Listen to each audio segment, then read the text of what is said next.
Aparna, thank you very much for giving me this wonderful opportunity, especially to meet all my good old friends, and सबैलाई चाहिँ अब कोरोनाले पनि धन्यवाद दिनु पर्यो तपाईँहरू सबैलाई चाहिँ यहाँ मैले देख्ने मौका पाएँ, सुन्ने मौका पाएँ र चाहिँ हामीसित साक्षात्कार गर्ने मौका पनि पाएँ।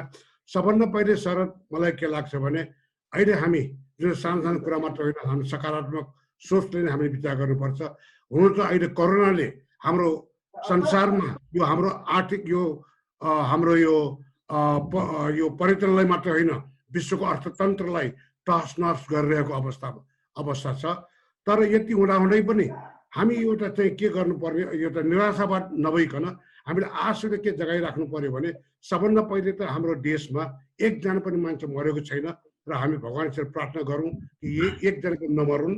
र अर्को एउटा सबभन्दा एउटा राम्रो कुरा के हो भने यसले गर्दाखेरि हाम्रो अन्तर्राष्ट्रिय क्षेत्रमा हाम्रो सबै राम्रो हुने भयो र चाहिँ हाम्रो नेपालको क्षेत्रमा पनि यो जुन संसारको क्षेत्रमा पनि यो जुन कोरोनाको जुन चाहिँ कुरा हामी गरिरहेका छौँ त्यो मलाई लाग्छ 2-3 महिनामै यो सम्पूर्ण समस्या हल हुन्छ। किनभने संसारमा सबै हामी आम जनता त यति चाहिँ कन्सर्न छ भने संसारका सबै त्यो साइन्टिस्टहरू, डक्टर्सहरू, फार्मास्युटिकल कम्पनीहरू त्यसै सुतेर पछि राखेर त होइन होला नि, उनीहरू त केही न केही त गजब काम गरिराखेका होला नि। त्यो साबुनले धोएर हटाउन सक्ने एउटा भाइरसलाई पनि अब साइन्टिस्टहरूले गर्न नसक्ला। त्यसकारण यो अहिले 2-3 महिनाभित्रमा यो नेपालमा मात्र होइन संसारमा यो कोरोनाको चाहिँ समस्या हल हुने आश गर्छु। तर कहीँ पनि यो 2-3 महिनाको निमित्त, 4-5 महिनाको निमित्त हामीले हाम्रो आन्तरिक पर्यटनको बारेमा हामी कुरा गर्नुपर्छ। कुरा गर्ने बेलामा त्यसमा पनि हामीले सबभन्दा पहिले मलाई यहाँ सबै साथीहरूलाई एउटा विनम्र अनुरोध गर्न चाहन्छु कि हामीले सकारात्मक सोच राखेर, किनभने यो हाम्रो देशको एउटा कम्पेरिटिभ एडभान्टेज भनेको हामी अहिले एउटा सुरुदेखि नै हामी विश्वको सबभन्दा महत्त्वपूर्ण एउटा चाहिँ यो हाम्रो बजेट डेस्टिनेसन हो र अहिलेको यात्रु भनेको पनि 50-60 वर्ष नआएका मान्छे हुँदैनन्। जब यङ मान्छे नै हुन्छ, अब आउने मान्छेहरू पनि यङ खालकै मान्छे हुन्छ, एडभेन्चरस हुन्छ, उनीहरू साहस हुन सक्छ। त्यसकारण अन्तर्राष्ट्रिय पर्यटकहरू पनि हाम्रो नेपालमा नआउने भन्ने कुरा म प्रत्यक्कै विश्वास गर्दैन। उनीहरू पनि आउँछ। हाम्रो डेस्टिनेसन बजेट त्यो टाइप हो। त्यस्तो चाहिँ पर चाहिँ नेपालमा संसारमा अहिले पर्यटकहरूको एउटा अवस्था कस्तो छ भने ठुल्ठुला व्यापारी धनाढ्य मान्छेहरू जो चाहिँ हाई एन्ड टुरिस्टहरू उनीहरू नआउन सक्ला। तर जो जागिर खाने टुरिस्टहरू, जागिर खाने मान्छेहरू, जो डक्टर भयो, इन्जिनियर्स भयो, टिचर्सहरू भयो, यिनीहरू त उनीहरूको त कुनै त्यो भएको छैन नि। अब यस्तो सङ्क्रमण कालमा उकुस मुकुस भएर एउटा कोरोनाको बन्धक भएर बसिराखेको मान्छे तुरुन्त त्यो खुल्ला साथ त हाम्रो नेपालको हावापानी, नेपालको वन, नेपालको सांस्कृतिक प्रकृतिमा छुन आउँछ। त्यसैले मलाई यो डर छैन। तर अब यो पनि एउटा के पनि भयो भने हाम्रो यो आन्तरिक पर्यटनको बारेमा एउटा समयमै हामीले यसमा हामीले कुरा गर्ने मौका पायौँ। यो चाहिँ एउटा धेरै इम्पोर्टेन्टको कुरा हो। यो पछि त यसमा छलफल गर्दै गरौँला। 2 शब्दमा आन्तरिक पर्यटनको बारेमा के गर्नु पर्यो भने विगतका दिनहरूमा हामीले भ्रमण वर्षको सुरु गर्न खोजेका थिए, त्यो गर्न सकिएन। गर्न नसके भने केही पर्वाह छैन, किनभने अब भ्रमण वर्षको जुन चाहिँ रकम हामीले छुट्याएको छ त्यो आन्तरिक पर्यटन विकासको निमित्त खर्च गर्नु पर्यो सरकारले। अब आन्तरिक पर्यटन भनेको वास्तवमा अन्तर्राष्ट्रिय पर्यटनको जग हो, इट्स अ लन्चिङ प्याड। त्यस कारण it's a wonderful opportunity for us to invest our money, invest our technology, invest our जो निजी क्षेत्र, प्राइभेट सेक्टर र सरकारले आन्तरिक पर्यटनलाई हामीले त्यो गर्यो भने यही आन्तरिक पर्यटनको लन्चिङ प्याडमा बसेर हामी 2-3 महिनाभित्रमा एउटा अन्तर्राष्ट्रिय क्षेत्रमा पनि हामीले छाप मार्न सक्छ। त्यस कारण अब अरूहरूको कुरा सुनौँ, पछि म कुरा गर्दै जाउँला। हजुर, धन्यवाद। धन्यवाद कन्दाईले यो कुरा गरे। हामी फेरि कन्दाईको पछि आउँछ। अब म दीपक राज जोशीज्यूलाई प्रश्न गर्न चाहन्छु। उहाँ पर्यटनमा धेरै लामो समयदेखि गर्नुभएको र भर्खरै 3 महिना अगाडि मात्रै पर्यटन बोर्डको सिओबाट चाहिँ उहाँ सेवानिवृत्त हुनुभएको। अनि उहाँले यसमा पर्यटनमा आफू सिओ हुँदा पनि धेरै काम गर्नुभएको। उहाँलाई एउटा प्रश्न सोध्न चाहन्छु। विगत तपाईँ सिओ भएपछि तपाईँले पनि धेरै मात्रामा डोमेस्टिक टुरिज्मलाई फोकस गर्नुपर्छ भनेर काम गर्नुभएको हो र तर एउटा के छ भन्दा हाम्रो नेपालको पर्यटन अझै पनि तपाईँको डोमेस्टिक टुरिज्म मुखी छैन भन्ने कुराहरू धेरैले कुरा गरिरहेछ। यसमा तपाईँको कस्तो विचार छ? कसरी यसलाई अब हाम्रो पर्यटनलाई चाहिँ डोमेस्टिक मुखी बनाउन, डोमेस्टिक टुरिज्म आन्तरिक टुरिज्म मुखी बनाउन सकिन्छ भन्ने तपाईँको अनुभव यसमा सानो सेयर गरिदिनुहोस् न। हस्, धन्यवाद शरद। सबैलाई नमस्कार। वास्तवमा यो डोमेस्टिक टुरिज्मको कुरा गर्नुपर्दाखेरि म अलिकति कन्टेक्स्टको कुरा गर्छु र त्यसपछि चाहिँ अहिलेको वर्तमान परिप्रेक्ष्यमा के गर्न सकिन्छ भन्नेलाई म अलिकति कुरा गर्न चाहन्छु। यसो सरस्वती कुरा गर्दाखेरि अघि कर्ण दाइले पनि कुरा गर्नुभयो, क्राइसिस भने त्यसको एउटा आयु हुन्छ, सधैँ लामो जाँदैन, त्यसको लागि हामी प्रिपेयर हुनुपर्छ र प्रिपेयर हुँदै गर्दा सबैभन्दा अगाडि रिभाइभ हुन सक्ने र रिभाइभ गर्नुपर्ने सेक्टर चाहिँ डोमेस्टिक टुरिज्म नै हो। सरस्वती हामीले नेपालमा डोमेस्टिक टुरिज्मको कुरा गऱ्यौँ भने यसको बिउ रोप्ने काम चाहिँ 1998 भिजिट नेपालको बेला भयो हैन। त्यसपछि अरू टुरिज्मलाई चाहिँ यो पिसफुल इन्भाइरोमेन्टमा ग्रो हुन्छ, गोडमेल हुन्छ। डोमेस्टिक टुरिज्म चाहिँ नेपालको कन्टेक्स्टमा सङ्कटको बेला गोडमेल हुने भएको छ र त्यसरी हामीले हेऱ्यौँ भने माओइस्ट इन्सर्जेन्सीको बेला पछि बिस्तारो जस्तो पोखरामा हामीले जमाई पोखरा भन्ने एउटा क्याम्पेन चल्यो। त्यसपछि भिजिट पोखरा इयर भनेर 2007मा एउटा क्याम्पेन चल्यो। त्यसरी बिस्तारै विभिन्न खालको क्याम्पेनहरू चल्दै गर्दा डोमेस्टिक टुरिज्म पनि आज आएर एक खालको एउटा पोटेन्सियल सेक्टर हो भन्ने चाहिँ रियलाइज भएको छ र ट्याक्कै यो अर्थक्वेक आजभन्दा 5 वर्ष अगाडि पनि हामीलाई एउटा ठुलो सङ्कटले गाँजेको थियो। करिब 50-60% टुरिस्टको अराइभल डाउन थियो। त्यतिखेर पनि यो क्राइसिसको एउटा रिलिफका लागि भनेर सम्भवतः एउटा वर्षकै हिसाबले घोषणा गरेर पहिलोपल्ट हामीले 2073लाई घुमफिर वर्ष भनेर एउटा डिक्लेयर गर्यौँ। सम्माननीय प्रधानमन्त्रीज्यूले नै त्यसको लन्चिङ गर्नुभएको थियो र त्यतिखेर कसरी हामीले अगाडि बढायौँ भने एउटा यो जहिले पनि अहिले क्याम्पेनमा एउटा मास पिचिङ भर्सेस एङ्कर पिचिङ भन्ने कुरा छ। सुरुमा अब हामीले केही यो सोसियल मिडियामा इङ्गेज साथीहरूलाई मात्र बोलाएर उहाँहरूलाई चाहिँ यो सोसियल स्टोरीहरू सेयर गर्न लगाएको थियौँ, जसले गर्दा सुरुको 3-4-5 महिना हामीलाई ट्राभल ट्रेडका साथीहरूले के भन्नुभयो भने यो त एकदमै फ्लप क्याम्पेन भयो, केही पनि भएन, यस्तो भएन उस्तो भएन भन्नुभयो। किनभने त्यतिखेर हामीले यो मास मिडियामा, टेलिभिजनमा, ब्यानरहरूमा साइकल र्यालीहरू, बाइक र्यालीहरू, टी सर्ट ल्याउने, क्याप लाउने त्यस्ता कामहरू चाहिँ गरेनौँ। एकदमै अहिले यो एक्सेल ट्रिपलाई म विशेष धन्यवाद पनि दिन चाहन्छु। अहिलेको यो जमाना पनि यस्तै छ। यो यो यो यो एक्सिलरेट गर्ने र एग्रिगेट गर्ने मेकानिजममा चाहिँ हामीले त्यो इन्फ्लुएन्स गर्दाखेरि 6 महिनापछि हामीले वैशाखमा लन्च गरेको यो कार्यक्रम मङ्सिरमा आएर हामीलाई नाटाको, सोटोको अनि हानको सबै साथीहरूले आएर विशेष धन्यवाद के दिनुभयो भने यो क्याम्पेन चाहिँ साँच्चीकै सफल भयो र धेरै ठाउँमा अनि मिडियाहरूमा पनि के आयो भने करिब 45 देखि 50 लाख मान्छेहरूले डोमेस्टिकली मुभ गर्छ भन्ने खालको आयो, क्याम्पेन आयो। र मैले यहाँ जोड्न खोजेको एउटा मात्र कुरा के हो भने हिजोका दिनमा जस्तो वास्तवमा टुरिज्मको सबैभन्दा पुरानो रूप नै डोमेस्टिक टुरिज्म हो। जसरी हामीले पहिला तीर्थाटन भन्छौँ होइन, तीर्थमा जाने। पुरानो हामीले हेऱ्यौँ भने एक खालको आउटडोर एक्टिभिटी, हामीले पिकनिक जाने हाम्रो जुन कल्चर थियो त्यो पनि एक खालको पुरानो रूप हो डोमेस्टिक टुरिज्मको। तर त्यो चाहिँ कमर्सियल हुन सकेको थिएन र त्यो चाहिँ सोसियल उसमै बढी कन्फाइन थियो। र जहिले जहिले एउटा सोसियल कन्फाइनमेन्टबाट चिजहरू कमर्सियली निस्कन्छन् यो घुमघामका मामलामा, त्यतिखेर त्यो टुरिज्म बन्छ। र यसरी हामीले हेऱ्यौँ भने अहिले 5-7 वर्ष यता चाहिँ डोमेस्टिक टुरिज्म चाहिँ एउटा ठुलो सेगमेन्ट भइसकेको छ जसले हाम्रो इन्डस्ट्रीलाई रिभाइभ गर्न सक्छ। म एउटा सानो इक्जाम्पल दिन चाहन्छु यही कन्टेक्स्टमा।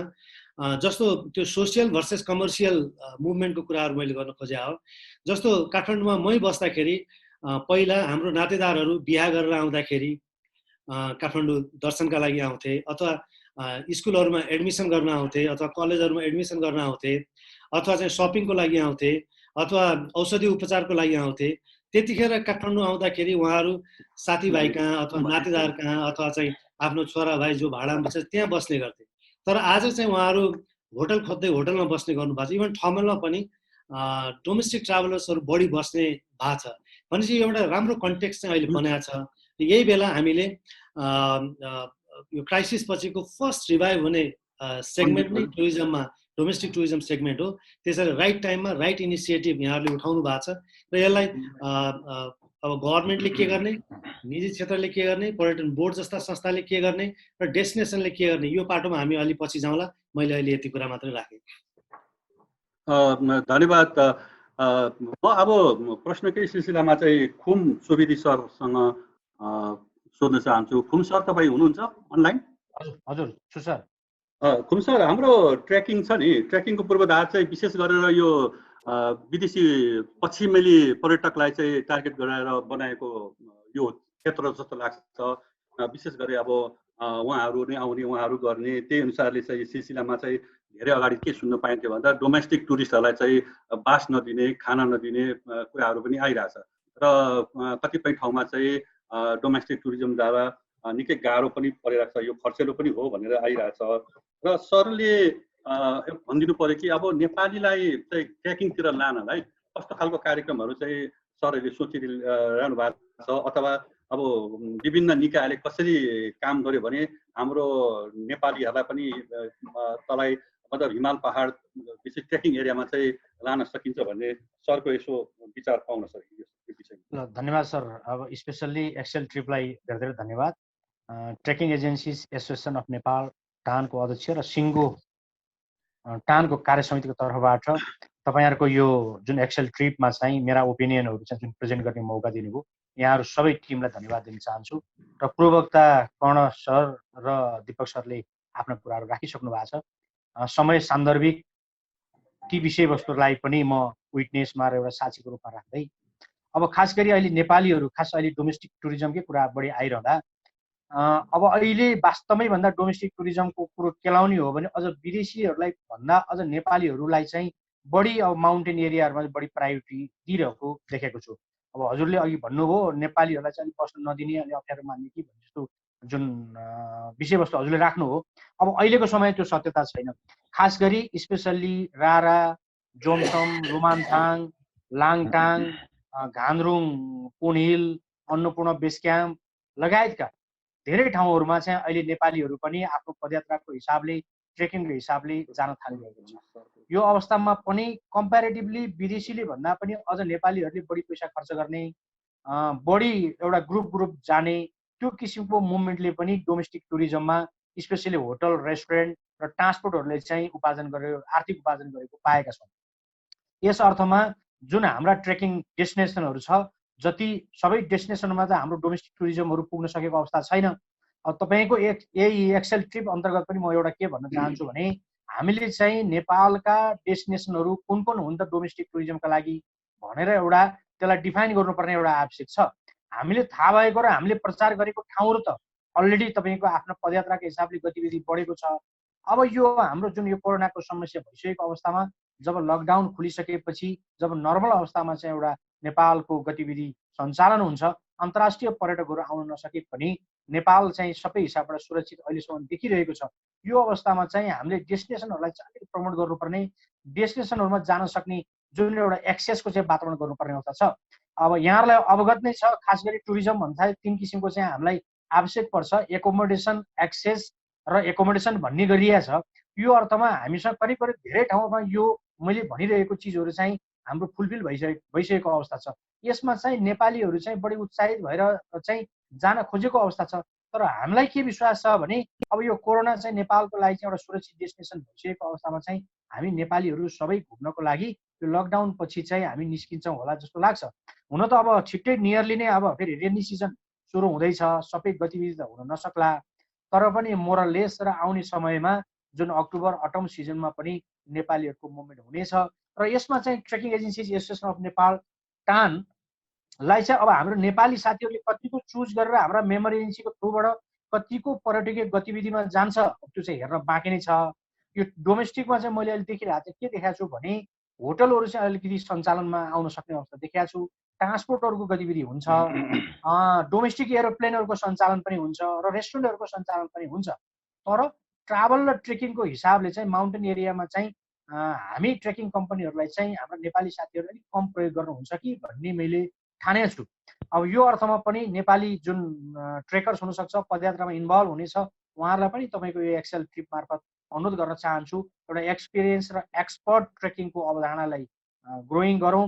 हाम्रा गाइड सहयोगी साथीहरूलाई केही पनि रोजगारी पनि सिर्जना हुन्छ र त्यो ठाउँहरूमा हामी नेपालको बारेमा नेपाली भएर पनि कति कुराहरू त इन्फर्मेसन त लिन सकौँला, तर as a guiding point of भ्यूबाट नेपालीहरूले सबै ठाउँहरूको रियल अनुभव नपाउन सकेको अवस्थामा ट्रेकिङ गाइडहरू लिएर जान सक्ने, ट्रेकिङ कम्पनीहरू पनि सँगै पनि जोइन भएर जान सक्यो भने एउटा ट्रेकिङको अलिकति सेफ्टीको कुरा पनि आउन सक्छ, रोजगारी सिर्जना पनि हुनसक्छ र गन्तव्यको रियल इन्फर्मेसन पनि दिन सक्ने अवस्थाको सिर्जना हुन्छ भन्ने मलाई लाग्छ।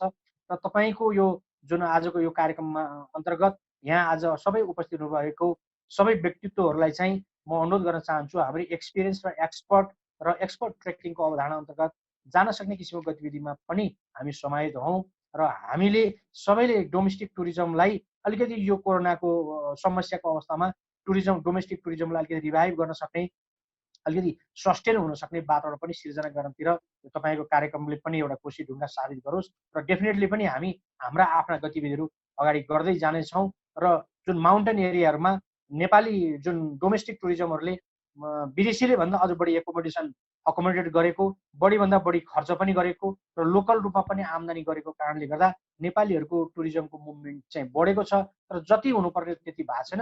त्यो डेस्टिनेसनहरूलाई अझ हामीले प्रमोट गर्दै सबै मिडियाहरूदेखि सबै गतिविधिमा तपाईँ हामी सङ्घ संस्था अथवा टुरिज्म सम्बन्धी चिन्तन र चिन्तित राख्ने विशेषज्ञज्यूहरूले पनि यो किसिमको वातावरण सिर्जना गर्न सक्यौँ भने डोमेस्टिक टुरिज्मले चाहिँ अलिकति राम्रो किसिमको गति लिएला भन्ने मेरो के अरे भनाइ छ र मैले अहिले यति नै राखेँ र फर्दर अरू सरहरूको पनि भनाइ सुनेपछि मैले एडिसनल आफ्ना इन्फर्मेसनहरू र हुन सक्ने सम्भाव्यताको बारेमा पस्कने जमर्को गर्छु। शरद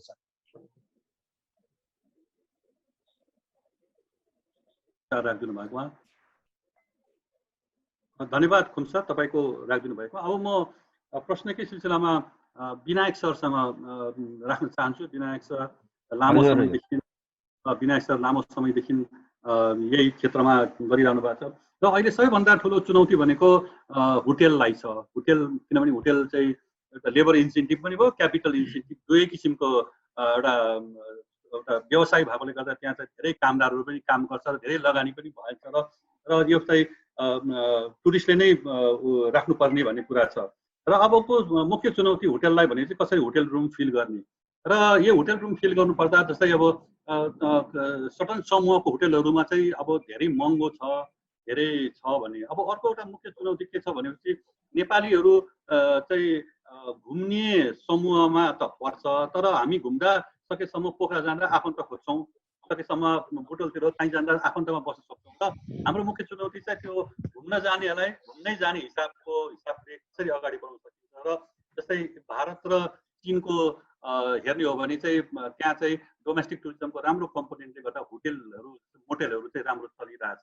र अबको हाम्रो मुख्य चुनौती भनेको त्यो जुन होटेलहरू जहाँ त थोरै लगानी भएकोमा छन् र धेरै स्टाफहरू छ, त्यसलाई कसरी भर्ने भन्ने कुरा हो। र हजुरको विचारमा अब होटेललाई कसरी चाहिँ यो होटेल व्यवसायलाई चाहिँ कसरी डोमेस्टिक टुरिज्ममा चाहिँ ल्याएर हामीले अगाडि बढ्न सक्छौँ? किनभने अहिलेसम्म सरले हेर्नुहुन्छ भने अहिलेसम्मको रेटहरू जुन चाहिँ होटेललाई दिइरहेछ त्यो होटेलको रेट चाहिँ विदेशीहरूको होटेलको रेटमा समायोजन छ र त्यो रेटमा चाहिँ अब नेपालीहरू बस्न सक्छ या सक्दैनन्। किनभने अहिले भर्खर यहाँ प्रश्नहरू पनि आइरहेछ। प्रश्न के आइरहेछ भने चाहिँ धेरैको जबहरू अब लुज हुन्छ नेपालमा। यस्तो स्थितिमा चाहिँ कसरी पर्यटकहरूलाई चाहिँ अब बाहिर घुमाएर होटेलमा बसाउन सकिन्छ? अब केहरू नयाँ चाहिँ होटेल एसोसिएसन अथवा होटेलहरूले चाहिँ कस्तो खालको प्याकेजहरू ल्याएर आकर्षित गर्न सकिन्छ? यो विषयमा सरको केही विचार पाउनुहोस्। हस्, धन्यवाद सरजी। कर्ण दाइले, दीपकजीले, खुमजीले जुन कुराहरू राख्नुभयो त्यो कुराहरू एकदम सान्दर्भिक, अब त्यो अहिलेको समय अनुसारको ठान्दै अब होटेलहरूको कुरा गर्दाखेरि अब सबभन्दा अहिले प्रत्यक्ष मारमा होटेल इन्डस्ट्री परेको छ। अब होटेल इन्डस्ट्रीलाई अब कसरी सर्भाइभ कसरी गर्ने, अगाडि कसरी बढ्ने, हुँदा अब अधिकांशलाई त अहिले तलबै कसरी खुवाउने, अब महिनाको आखिरीतिर छौँ हामी, तलब कसरी खुवाउने भन्ने कुराहरू नै समस्या छ। र आजको जुन एक्सेल ट्रिपले जुन यो अवधारणा ल्यायो डोमेस्टिक टुरिज्म, हामीले अब यो सुरुदेखि नै जब यो कोरोनाको सङ्कट सुरु भयो त्यो बेलादेखि नै यो डोमेस्टिक टुरिज्म नै एउटा यसको ओपनिङ हुनसक्छ भनेर हामीले काम गरिरहेछौँ यसमा। अब अहिले के देखिएको छ भने अस्ति मन्त्रीज्यूबाट पनि एउटा पर्यटन विधा भनेर एउटा कुराहरू अगाडि आइसकेको छ। अब अलिकति यसमा अब हामीले जसरी हाम्रो लाइफस्टाइल चलिरहेको थियो योभन्दा अगाडिका कुराहरू अब त्यसमा आमूल परिवर्तन हुन्छ, किन अहिले यसबाट अब हामीले जसरी जे जस्तो पहिला गर्थ्यौँ अब त्यो अनुसार हामी अगाडि बढ्न सक्दैनौँ। तपाईँले जुन भन्नुभयो अब महँगा होटलहरूले नेपालीहरूले त्यति एकोमोडेट नगरे पहिलाको अवस्था हो। अब त्यसै भनेर त्यो अनुसारको अब जाँदैन पनि होला। हामीले विभिन्न प्याकेजहरू पनि बनाइरहेका छौँ।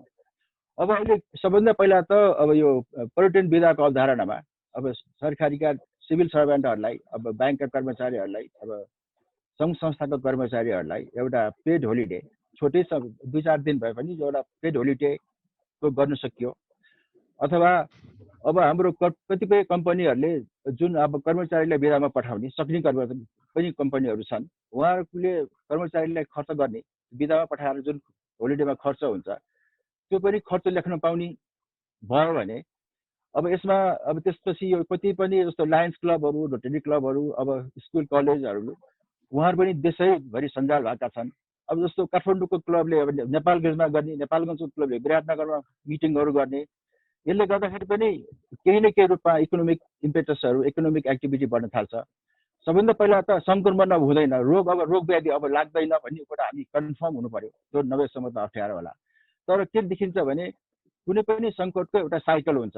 यो साइकल अब जनवरीदेखि अब 3-4 महिना त भइ नै सक्यो। अब समयको कुरा मात्रै हो, यसमा केही न केही यसमा हलुकापन केही आइहाल्छ। अब लकडाउनको अवस्था छ, लकडाउन अलिकति खुल्ने बित्तिकै यतिर हामीले काम गर्नुपर्छ। र अर्को कुरा चाहिँ नि अब अहिलेको जुन नेपालमा आजको दिनसम्म हामी एकदम भाग्यमानी छौँ। हामी कहाँ अहिलेसम्म एउटा पनि डेथ भएको छैन र जति पनि यो सङ्क्रमणका सङ्क्रमितहरू छन् उहाँहरूलाई पनि त्यो नर्मल अवस्थामै हुनुहुन्छ। कतिजना त घरमा पनि गइसक्नु भएको छ, 15-16 जना छ। त्यसले गर्दाखेरि संसारमा एउटा के देखिएको छ भने हाम्रो नेपाली कल्चर, पूर्वीय दर्शन, हाम्रो खानपिन, यहाँको हावापानी, यहाँको भूगोल सबैले गर्दाखेरि हामीलाई साथ दिएको छ। त्यो वास्तवमा संसारले त्यसलाई नोटिस गरिरहेछ। अब त्यसबाट हामीले क्यास गर्नलाई अनि एउटा त्यो छ। अर्को चाहिँ अब अलिकति यो अब संसार जतिसुकै धनी भए पनि जतिसुकै ठुलो मान्छे भए पनि रोगले कसैलाई छोड्दैन। रोग भने सबैको लागि। त्यसले गर्दाखेरि एउटा स्पिरिचुअल अवेकनिङ पनि, एउटा स्पिरिचुअल अध्यात्मवाद पनि यसले एकदम बढाएर गएको छ। त्यसले गर्दाखेरि कति देखिएको छ भने त्यो मालदिभ्समा देखिसकेको छ। त्यहाँ अब कमर्सियल एयरलाइनहरू नभए पनि अब त्यहाँको प्राइभेट जेटवालाहरू, अरबपति मान्छेहरू प्राइभेट जेटमा पनि आइरहेछन्। त्यस्तो त्यो पनि हामीले एकदम राम्रो मार्केटिङ गरेर हाम्रो राम्रो प्याकेज गर्न सक्यो मेडिटेसनको लागि। यस्तो कुराहरू हामीले यहाँ गर्न सक्छौँ। त्यस्तै इन्डिया र चाइना, अब चाइनामा पनि बिस्तारै धेरै कुराहरू नर्मल हुँदै गइरहेछ। इन्डियामा पनि अब it's a matter of time. हाम्रो छिमेकी राष्ट्रबाट पनि हामीले मान्छेहरू ल्याउन सक्छौँ। तर यसको लागि एउटा राम्रो प्याकेज हुनु पर्यो। सरकारको हामीलाई साथ सहयोग चाहियो। अब यो गर्न सक्यो भने हाम्रा होटलहरूका रुमहरू अब अहिले बाँच्नु परेको छ हामीलाई। अब होटलको इन्डस्ट्रीलाई कसरी अगाडि बढाउने, सर्भाइभ गराएर यो अब अगाडि बढ्ने अवस्था, यसले एउटा मान्छेलाई एउटा नयाँ किसिमले सोच्ने, नयाँ के गर्न सकिन्छ भने एउटा ढाडस पनि चाहिएको छ। अहिले एउटा इन्करेजमेन्ट, ल यसो गर्नुभयो भने हामीलाई अगाडि छ नि त, बाटो त सबै कुरा बिग्रिसकेका छैन भन्ने पनि चाहिएको छ। यसरी हामी अगाडि बढ्न सक्यो भने हामीले धेरै काम गर्न सक्छौँ। र यसमा हाम्रो धेरै योजनाहरू हामीले बनाए पनि छौँ र यसमा हामी अगाडि बढ्छौँ। यसमा सरकार, अब हाम्रो ट्राभल एजेन्ट, ट्रेकिङ एजेन्ट, हाम्रो ट्रान्सपोर्टर्स, अब नेपाल टुरिज्म बोर्ड सबैसँगको हाम्रो सहकार्यमा हामी यो अगाडि बढ्न सक्छौँ। मलाई लाग्छ यो एउटा राम्रो ओपनिङ हुनसक्छ। यसमा हामी अगाडि काम गर्दै जाउँ। आजको छलफलबाट पनि यो दिशामा धेरै नयाँ कुराहरू आओस्। यसमा अब म थप्दै जान्छु। अहिले त्यसलाई यति नै राखेँ। शरद, म 1 मिनट यहाँ के बोल्न सक्छु? किनभने होटलको कुरा आइरहेको हुनाले म आफै पनि होटल उद्यमी र होटलको कुरा आइरहेको हुनाले 1 मिनट म यहाँ यो के त्यो गर्न चाहन्छु भने यो जुन चाहिँ आज एक्सेल ट्रिपले जुन एउटा चाहिँ आन्तरिक पर्यटनको बारेमा जुन एउटा विषय आज उठायो त्यो अत्यन्त टाइमली र सान्दर्भिक छ। किनभने चाहिँ यो आन्तरिक पर्यटन भनेको though it is very sensitive but at the same time it is very resilient industry के यो। र यो एउटा के हो भने योलाई ट्रान्सफर इन्डस्ट्री भन्छ। ट्रान्सफर इन्डस्ट्री भने के हो भने एउटा विपन्न क्षेत्रबाट सम्पन्न क्षेत्रबाट विपन्न क्षेत्रमा स्रोत, साधन, पैसा सबै ट्रान्सफर हुने।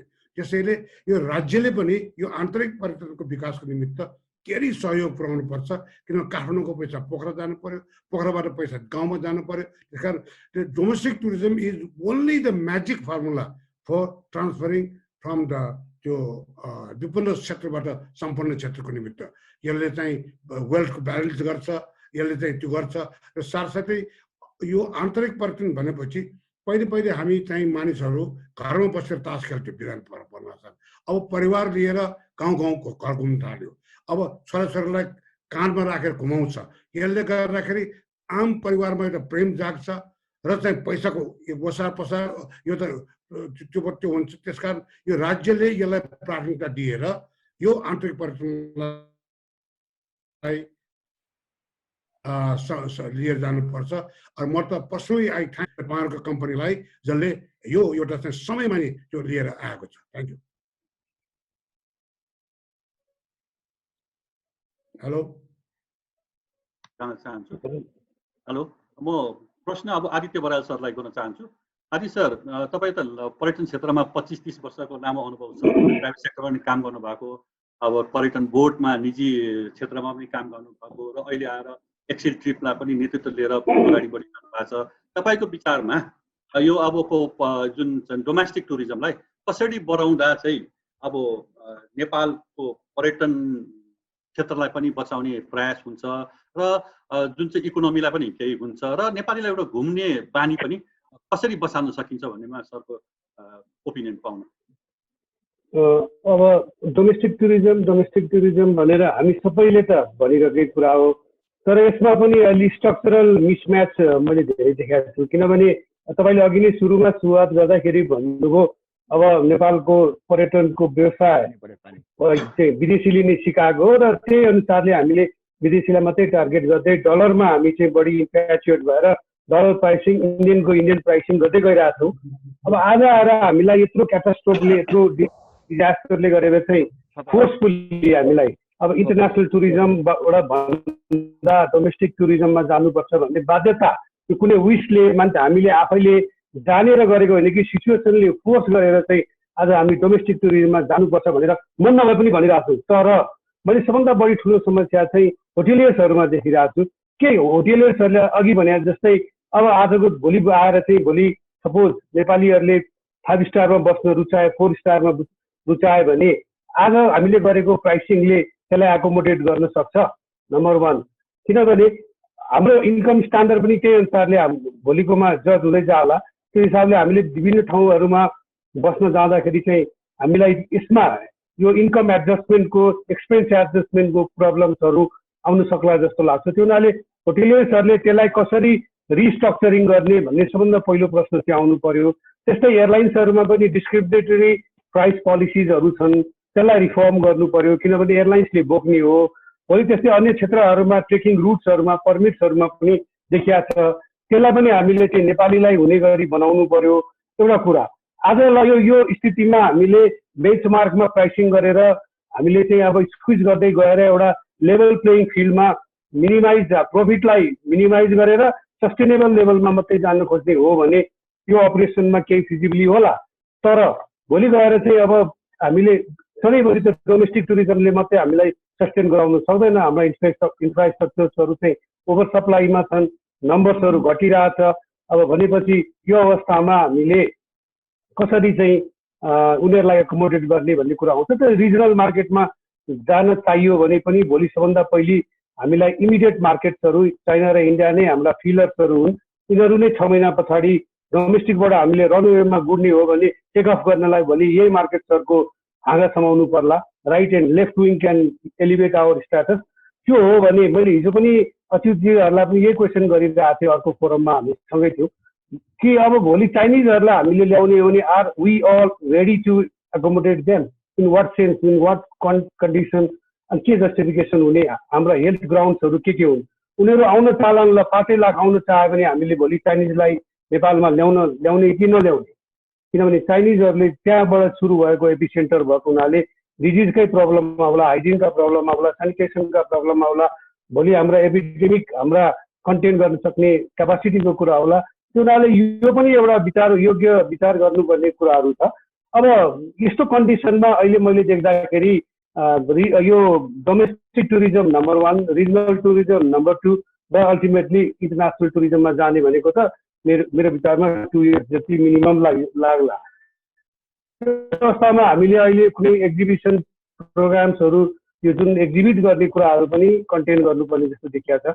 अनलाइन प्लेटफर्म्सहरूको उपयोगिता बढेर गइरहेको छ।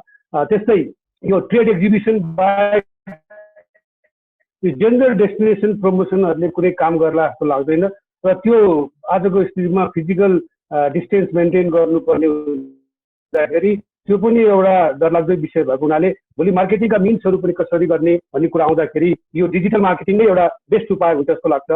त्यस मानेमा ओटिएको रूपमा हाम्रो रोल पनि धेरै छ र हामीले त्यही महसुस गरेर यो जुन विगतको 1 महिना हामी लकडाउन भएर बस्दाखेरि हामीले धेरै नेसनल इन्टरनेसनल सेमिनार टाइपको डिस्कसन्सहरू फोरमहरू चलाइरहेको छौँ र हाम्रो यो प्लेटफर्ममा चाहिँ मैले बोस्ट गरेर भने होइन, मैले पनि 2-4 महिना मात्रै भयो यसमा काम गर्दै जाँदाखेरि धेरै कुरा सिक्न पाएँ र यसले चाहिँ मलाई लाग्छ चाहेको खण्डमा गभर्मेन्टलाई प्लस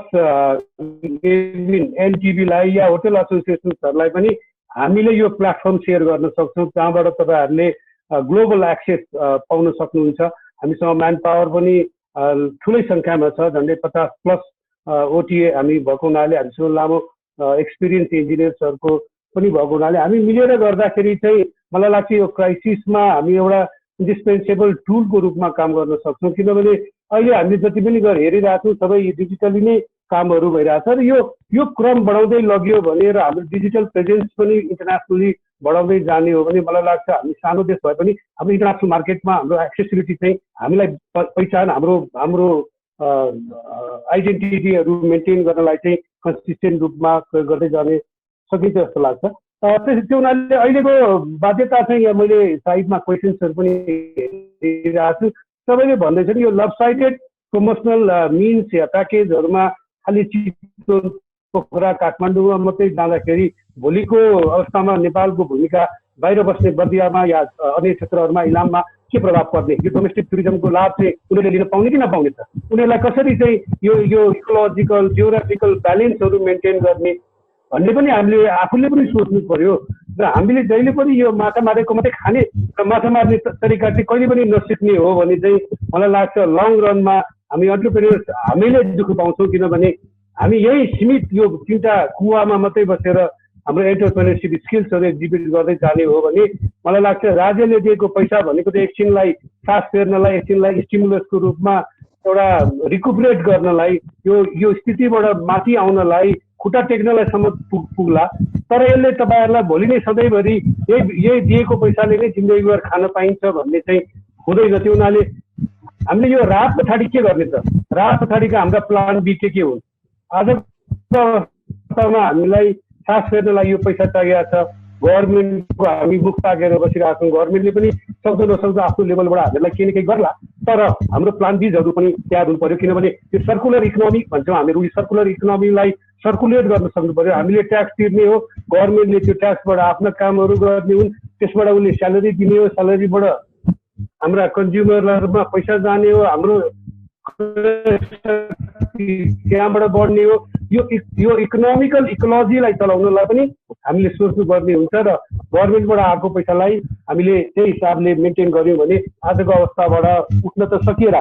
तर यो त्यति भन्दा अब यो जुन हाम्रा सहकार्यका मित्रहरू जुन पात्रहरू छौँ यहाँ, जस्तै ट्यान, ह्यान, नाटा, हामी सबैको पनि आफ्नो रोल हुनु पर्यो। खालि यो हामीले अहिलेलाई यो सरकारबाट आउने स्टिमुलसमा हाम्रो ध्यान ज्यादा नै केन्द्रित छ। तर एनटिभी नै मैले हेर्दाखेरि ज्यादै डोरमेन्ट, ज्यादै सुसुप्त, ज्यादै लेथार्जिक स्थितिमा बसिरहेको जस्तो लाग्छ। किनभने मैले पनि 20 वर्ष क्राइसिसमै काम गरेँ हो, दिपकजी हामी सँगै नै थियौँ, उहाँले पछि सिओ भएरै चलाउनु भयो। यसो हेर्दाखेरि त्यो बेलामा मान्छेको हामीप्रति एनटिभीप्रति आउने, सल्लाह गर्ने, दबाब दिने ट्रेन्ड बढी थियो। अहिले त खै सबैजना आफ्नो हिसाबले आफ्नो क्षेत्रतिर मुखी भएर आफ्नै काममा मात्रै व्यस्त भइरहेको जस्तो देखिरहेको हुनाले एउटा लिडिङ एउटा पिभोटल रोल खेल्ने माध्यम एनटिभी पनि हुनु पर्थ्यो, जसले गर्दाखेरि यी हाम्रा कुराहरू, हाम्रा ट्रेडका कुराहरू, हाम्रा ट्रेडका मेम्बर्सहरूलाई परेका समस्याहरूलाई चाहिँ समष्टिगत रूपमा 1 नम्बरमा स्टिमुलस हो, 2 नम्बरमा हाम्रो प्लान रिजनल मार्केटमा जाने, भारतका बोर्डरिङ स्टेट्समा जाने, चाइनाका नजिकका मार्केटमा जाने या चाइनामा नजाने 2 वर्षसम्मलाई भन्न सक्ने अवस्था हामीले भन्नु पर्यो। र यो डोमेस्टिक टुरिज्म मात्रै भनेर पनि भएन, हाम्रो इकोनोमी अफ स्केललाई पनि मेन्टेन गर्न सक्नुपर्छ। हाम्रा प्राइसका कुराहरू छन्, हाम्रा लेबरका कुराहरू छन्। त्यस्तै मैले यसो हिजो पनि मैले यही कुरा एनालाइज गर्दाखेरि क्यासिनोको कुराहरू छन्, जसमा क्यासिनोले चाहिँ सबभन्दा बढी चाहिँ यहाँ इम्प्लोइमेन्ट दिइरहेछ, सबभन्दा बढी ट्याक्स बुझाइरहेछ। आज उसको कुरा कसले सुन्ने? क्यासिनोलाई कसले राखिरहेछ भन्दाखेरि 5 स्टार 4 स्टार होटलमा उनीहरू बसिरहेछन्। भोलिको अवस्थामा डोमेस्टिक टुरिज्ममा हामी जाने हो भने त्यो क्यासिनोमा चाहिँ डोमेस्टिक टुरिस्ट जान पाउँदैन। त्यसले कहाँबाट सस्टेन गर्छ त? त्यसको माध्यम के? त्यसको शास्त्रीय बात पनि या भविष्यमा बिजनेस बढाउने माध्यम के छ?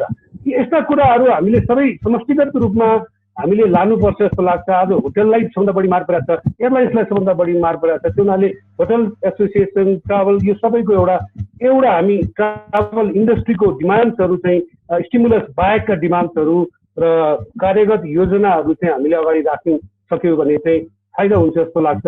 र विशेष गरी अहिलेको अन्तिम अवस्थामा म यही भन्न चाहन्छु कि यो भिएनवाई भन्ने कन्सेप्ट हामीले ल्यायौँ, ज्यादा होमवर्क भएन, बिचमा यो सबै डिसमेन्टल भएर गए, यसका अङ्गहरू पनि कता कता पुगे।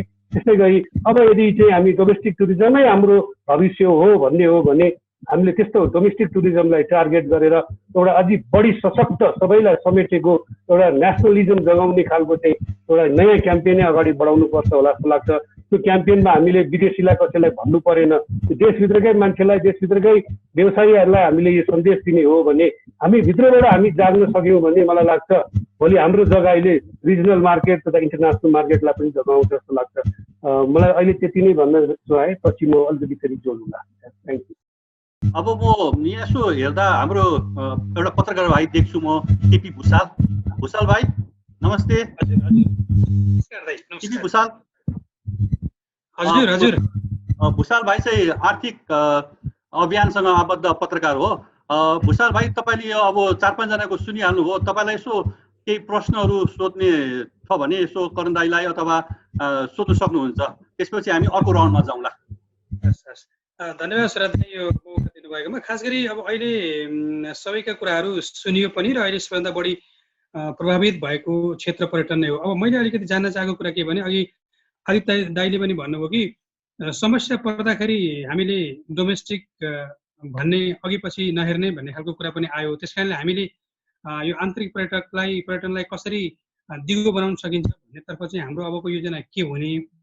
अर्को चाहिँ अब दीपक सर पनि यहाँ हुनुहुन्छ, अब अरू धेरै सरहरू हुनुहुन्छ, विनायक सर हुनुहुन्छ, कर्णदाय हुनुहुन्छ। अब हाम्रो यो बिचमा हाम्रो यो चाहिँ क्षतिका कुराहरू पनि छन्, अब रोजगारीका कुराहरू पनि छन्। अब गभर्मेन्टसँग यहाँहरूको डिमान्ड के छ? निजी क्षेत्रमा त गर्ने कुरा छँदैछ, कसरी गयो भनेदेखि यो हाम्रो पर्यटन क्षेत्रको जुन खालको एउटा समस्यामा हामी परिरहेका छौँ त्यसलाई रिकभर गर्न सकिन्छ। अब यो होटलको कुरा आयो, हामी प्याकेजका कुरा गऱ्यौँ, कस्तो खालको प्याकेज हामीले तयार गर्दैछौँ।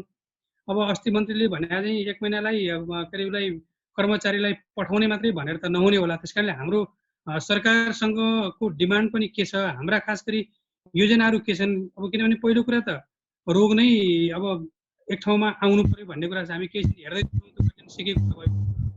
पछाडि हाम्रो तयारी राज्यले के गरिदियो भनेदेखि हामी अगाडि बढ्न सक्छौँ भन्ने एउटा कुरा। अर्को समग्र जसले भन्दा पनि हुन्छ, ओभरअल टुरिज्म नेपालको चाहिँ पर्यटन क्षेत्रमा यो आन्तरिक पर्यटनको हिस्सा चाहिँ के हो, कति हो, हाम्रो त्यो बजेटका हिसाबले अरू हिसाबले कति हो, यसमा जसले आन्सर दिए पनि हुन्छ। यति भनिदिनु भने अरू चाहिँ आएको क्वेसनमा फेरि पनि म जोडिन सक्छु। धन्यवाद। यसमा हाम्रो अलिकति प्राविधिक कुरा भएकोले गर्दा दीपक सरले केही जवाब दिन सक्नुहुन्छ कि सर? हस्, थ्याङ्क यू। धन्यवाद टिपीजी। मलाई लागेको कुरामा म के राख्न चाहन्छु भने यसमा अहिले गभर्मेन्टले गरिदिन सक्ने 2-3वटा चिज छन्। एउटा चाहिँ पोलिसीमै हो होइन, र अर्को चाहिँ केही मेकानिजम चाहिँ बनाउनु जरुरी देख्छु। जस्तो अघि पनि यहाँ केही क्वेसनहरू आइरहेको थियो, हरेक क्राइसिस पछि एक खालको सेफ्टी स्ट्यान्डर्ड चाहिँ त्यो इन्डस्ट्रीले खोज्या हुन्छ होइन। अब अहिलेको यो क्राइसिस पछि चाहिँ अहिले खोजिने, अब चाहे नेपाली होस् चाहे विदेशी होस्, हरेक ट्राभलर्सले खोज्ने के हो भने म घुम्न जाँदा मेरो स्वास्थ्य सम्बन्धीको चाहिँ व्यवस्था के छ, जस्तो अब डिसइन्फेक्टेड रेस्टुरेन्टहरूको लबीहरू होटलहरू होइन ट्रान्सपोर्टहरू एयरलाइन्सहरू एयरपोर्टहरू यस्ता चिजहरू चाहिँ कसरी डिसइन्फेक्टेड भइरहेछन् भन्ने अस्योरेन्स चाहिँ यो भिजिटर्सलाई दिनुपर्छ। यसका लागि गभर्मेन्टले एउटा विज्ञहरू सहितको विज्ञ भन्नाले पनि डक्टरहरूलाई चेक गर्ने मेकानिजम सहितको इन्डस्ट्रीको साथीहरू र यो गभर्मेन्टको साथीहरू राखेर एउटा संयन्त्र बनाउनुपर्छ जस अनुसार चाहिँ भेरी रेगुलरली मोनिटरिङ पनि हुने चेक पनि हुने एउटा चाहिँ यो गर्नुपर्छ जस्तो लाग्छ होइन। सेकेन्ड चाहिँ गभर्मेन्टले गर्नुपर्ने के हो भने अब नयाँ बजेट आउँदैछ, वर्ष सुरु भयो, अब मन्त्रीज्यूले त 1 महिनाको बिदा भन्नुभएको छ। 1 महिनाको बिदा त्यति सम्भव होला जस्तो मलाई लाग्दैन, तर अब धेरै जसो प्राइभेट कर्पोरेट हाउसहरूले 10 दिन 12 दिन 14 दिनको पेड होलिडेज दिने गरे हो। दिनेले त दिएकै छन्, नदिनेले चाहिँ यो दिन सुरु गर्नुपर्छ। अघि कर्णदायले भने जस्तो शिक्षकहरूको अरूहरूको प्रोफेसरहरूको त्यस्तो सेगमेन्टको त स्यालेरी घट्नेवाला छैन, तर उहाँहरू त घुम्न निस्कनुहुन्छ भन्ने हिसाबले अब त्यो फोकस पनि अलिकति गरिदियो भने त्यसले एउटा काम त्यहाँ गर्छ। र 2 दिने बिदाको कुराहरू पनि आछ होइन, विकेन्ड संसारका धेरै देशमा मलाई लाग्छ एटलिस्ट 150 कन्ट्रिज भन्दा पनि माथिमा चाहिँ यो 2 दिने बिदाको चलन छ, लामो समयदेखि उठेको कुरो हो। यो भयो भने पनि यसले डोमेस्टिक टुरिज्मलाई चाहिँ ठुलो हेल्प गर्छ। त्यही भएर चाहिँ गभर्मेन्टले यस्ता 3-4वटा चिज गरिदिने। र अर्को चाहिँ अब स्टिमुलस प्याकेजमा त ठुलै छ, त्यो मैले छोटो समयमा नराखौँ, त्यहाँतिर पनि हेर्न सकिन्छ भने बिचमा अब टुरिज्म बोर्ड जस्ता संस्थाहरू अथवा इन्डस्ट्रीले चाहिँ यस्ता प्याकेजहरू प्रमोट गर्ने कामहरू गर्यो भने केही न केही डोमेस्टिक टुरिज्ममा हामीले रिजल्ट देखाउन सक्छौँ। र अहिले 3टा चिज छन्। एउटा चाहिँ मान्छेहरूको यो खर्च गर्ने एबिलिटी पनि छ, अर्को चाहिँ घुम्न जाउँ भन्ने चाहना पनि छ, विलिङनेस पनि छ। जम्माजम्मी एन्करेजिङ इन्भाइरोमेन्ट नभए त्यो एन्करेजिङ इन्भाइरोमेन्ट हुँदा बित्तिकै हामी घुम्न निस्किरहेका छौँ। अघि टिपीजीले एउटा कुरा अर्को के राख्दै हुनुहुन्थ्यो भने डोमेस्टिक टुरिज्मको कति छ त सेगमेन्ट भन्दै हुनुहुन्थ्यो। त्यसमा मलाई के लाग्छ भने विदेशी पर्यटकले जत्तिकै खर्च गर्ने नेपाली पनि 10 लाख छ होइन, मेरो अनुमानमा कम्तीमा। र नम्बरका हिसाबले हामीले हेर्ने हो भने जस्तो होमस्टे जाने, धार्मिक ठाउँमा जाने, वरको परो जाने, एक दिन घुम्ने हेर्ने हो भने करिब 35 देखि 40 लाख चाहिँ त्यो पपुलेसन छ। अब हामी अलिकति फेरि यो कार्यक्रमतिरै जाउँ। म कर्णदायलाई सोध्न खोज्छु दा एउटा प्रश्न। कर्णदाय, तपाईँ त्यत्रो लामो वर्षदेखि गर्नुभएको अनुभव छ दाइ। हाम्रो पर्यटन चाहिँ भारत सँगसँगै अब साउथ इस्ट एसियाको सँगसँगै पनि सुरु भएको, तर साउथ इस्ट एसिया भारत चाइनामा चाहिँ डोमेस्टिक टुरिज्मको चाहिँ राम्रो अनुसारले इन्टरनेसनल टुरिज्म र डोमेस्टिक टुरिज्म सँगसँगै लगियो, तर नेपालमा चाहिँ त्यसरी लगिएको देखिएन। यो हुनुको कारण के होला र अब यसमा चाहिँ सरकारले कस्तो रोल खेल्नुपर्छ होला दाइ, जसले गर्दा चाहिँ हाम्रो डोमेस्टिक टुरिज्म चाहिँ हाम्रोलाई चाहिँ टेवा पुग्छ? सरोजी, म सम्पूर्ण सहभागी साथीहरूलाई विनम्र अनुरोध के गर्न चाहन्छु भने आज यो समय भनेको डोमेस्टिक टुरिज्मलाई कसरी विकास गर्ने र कसरी सुधार गर्ने,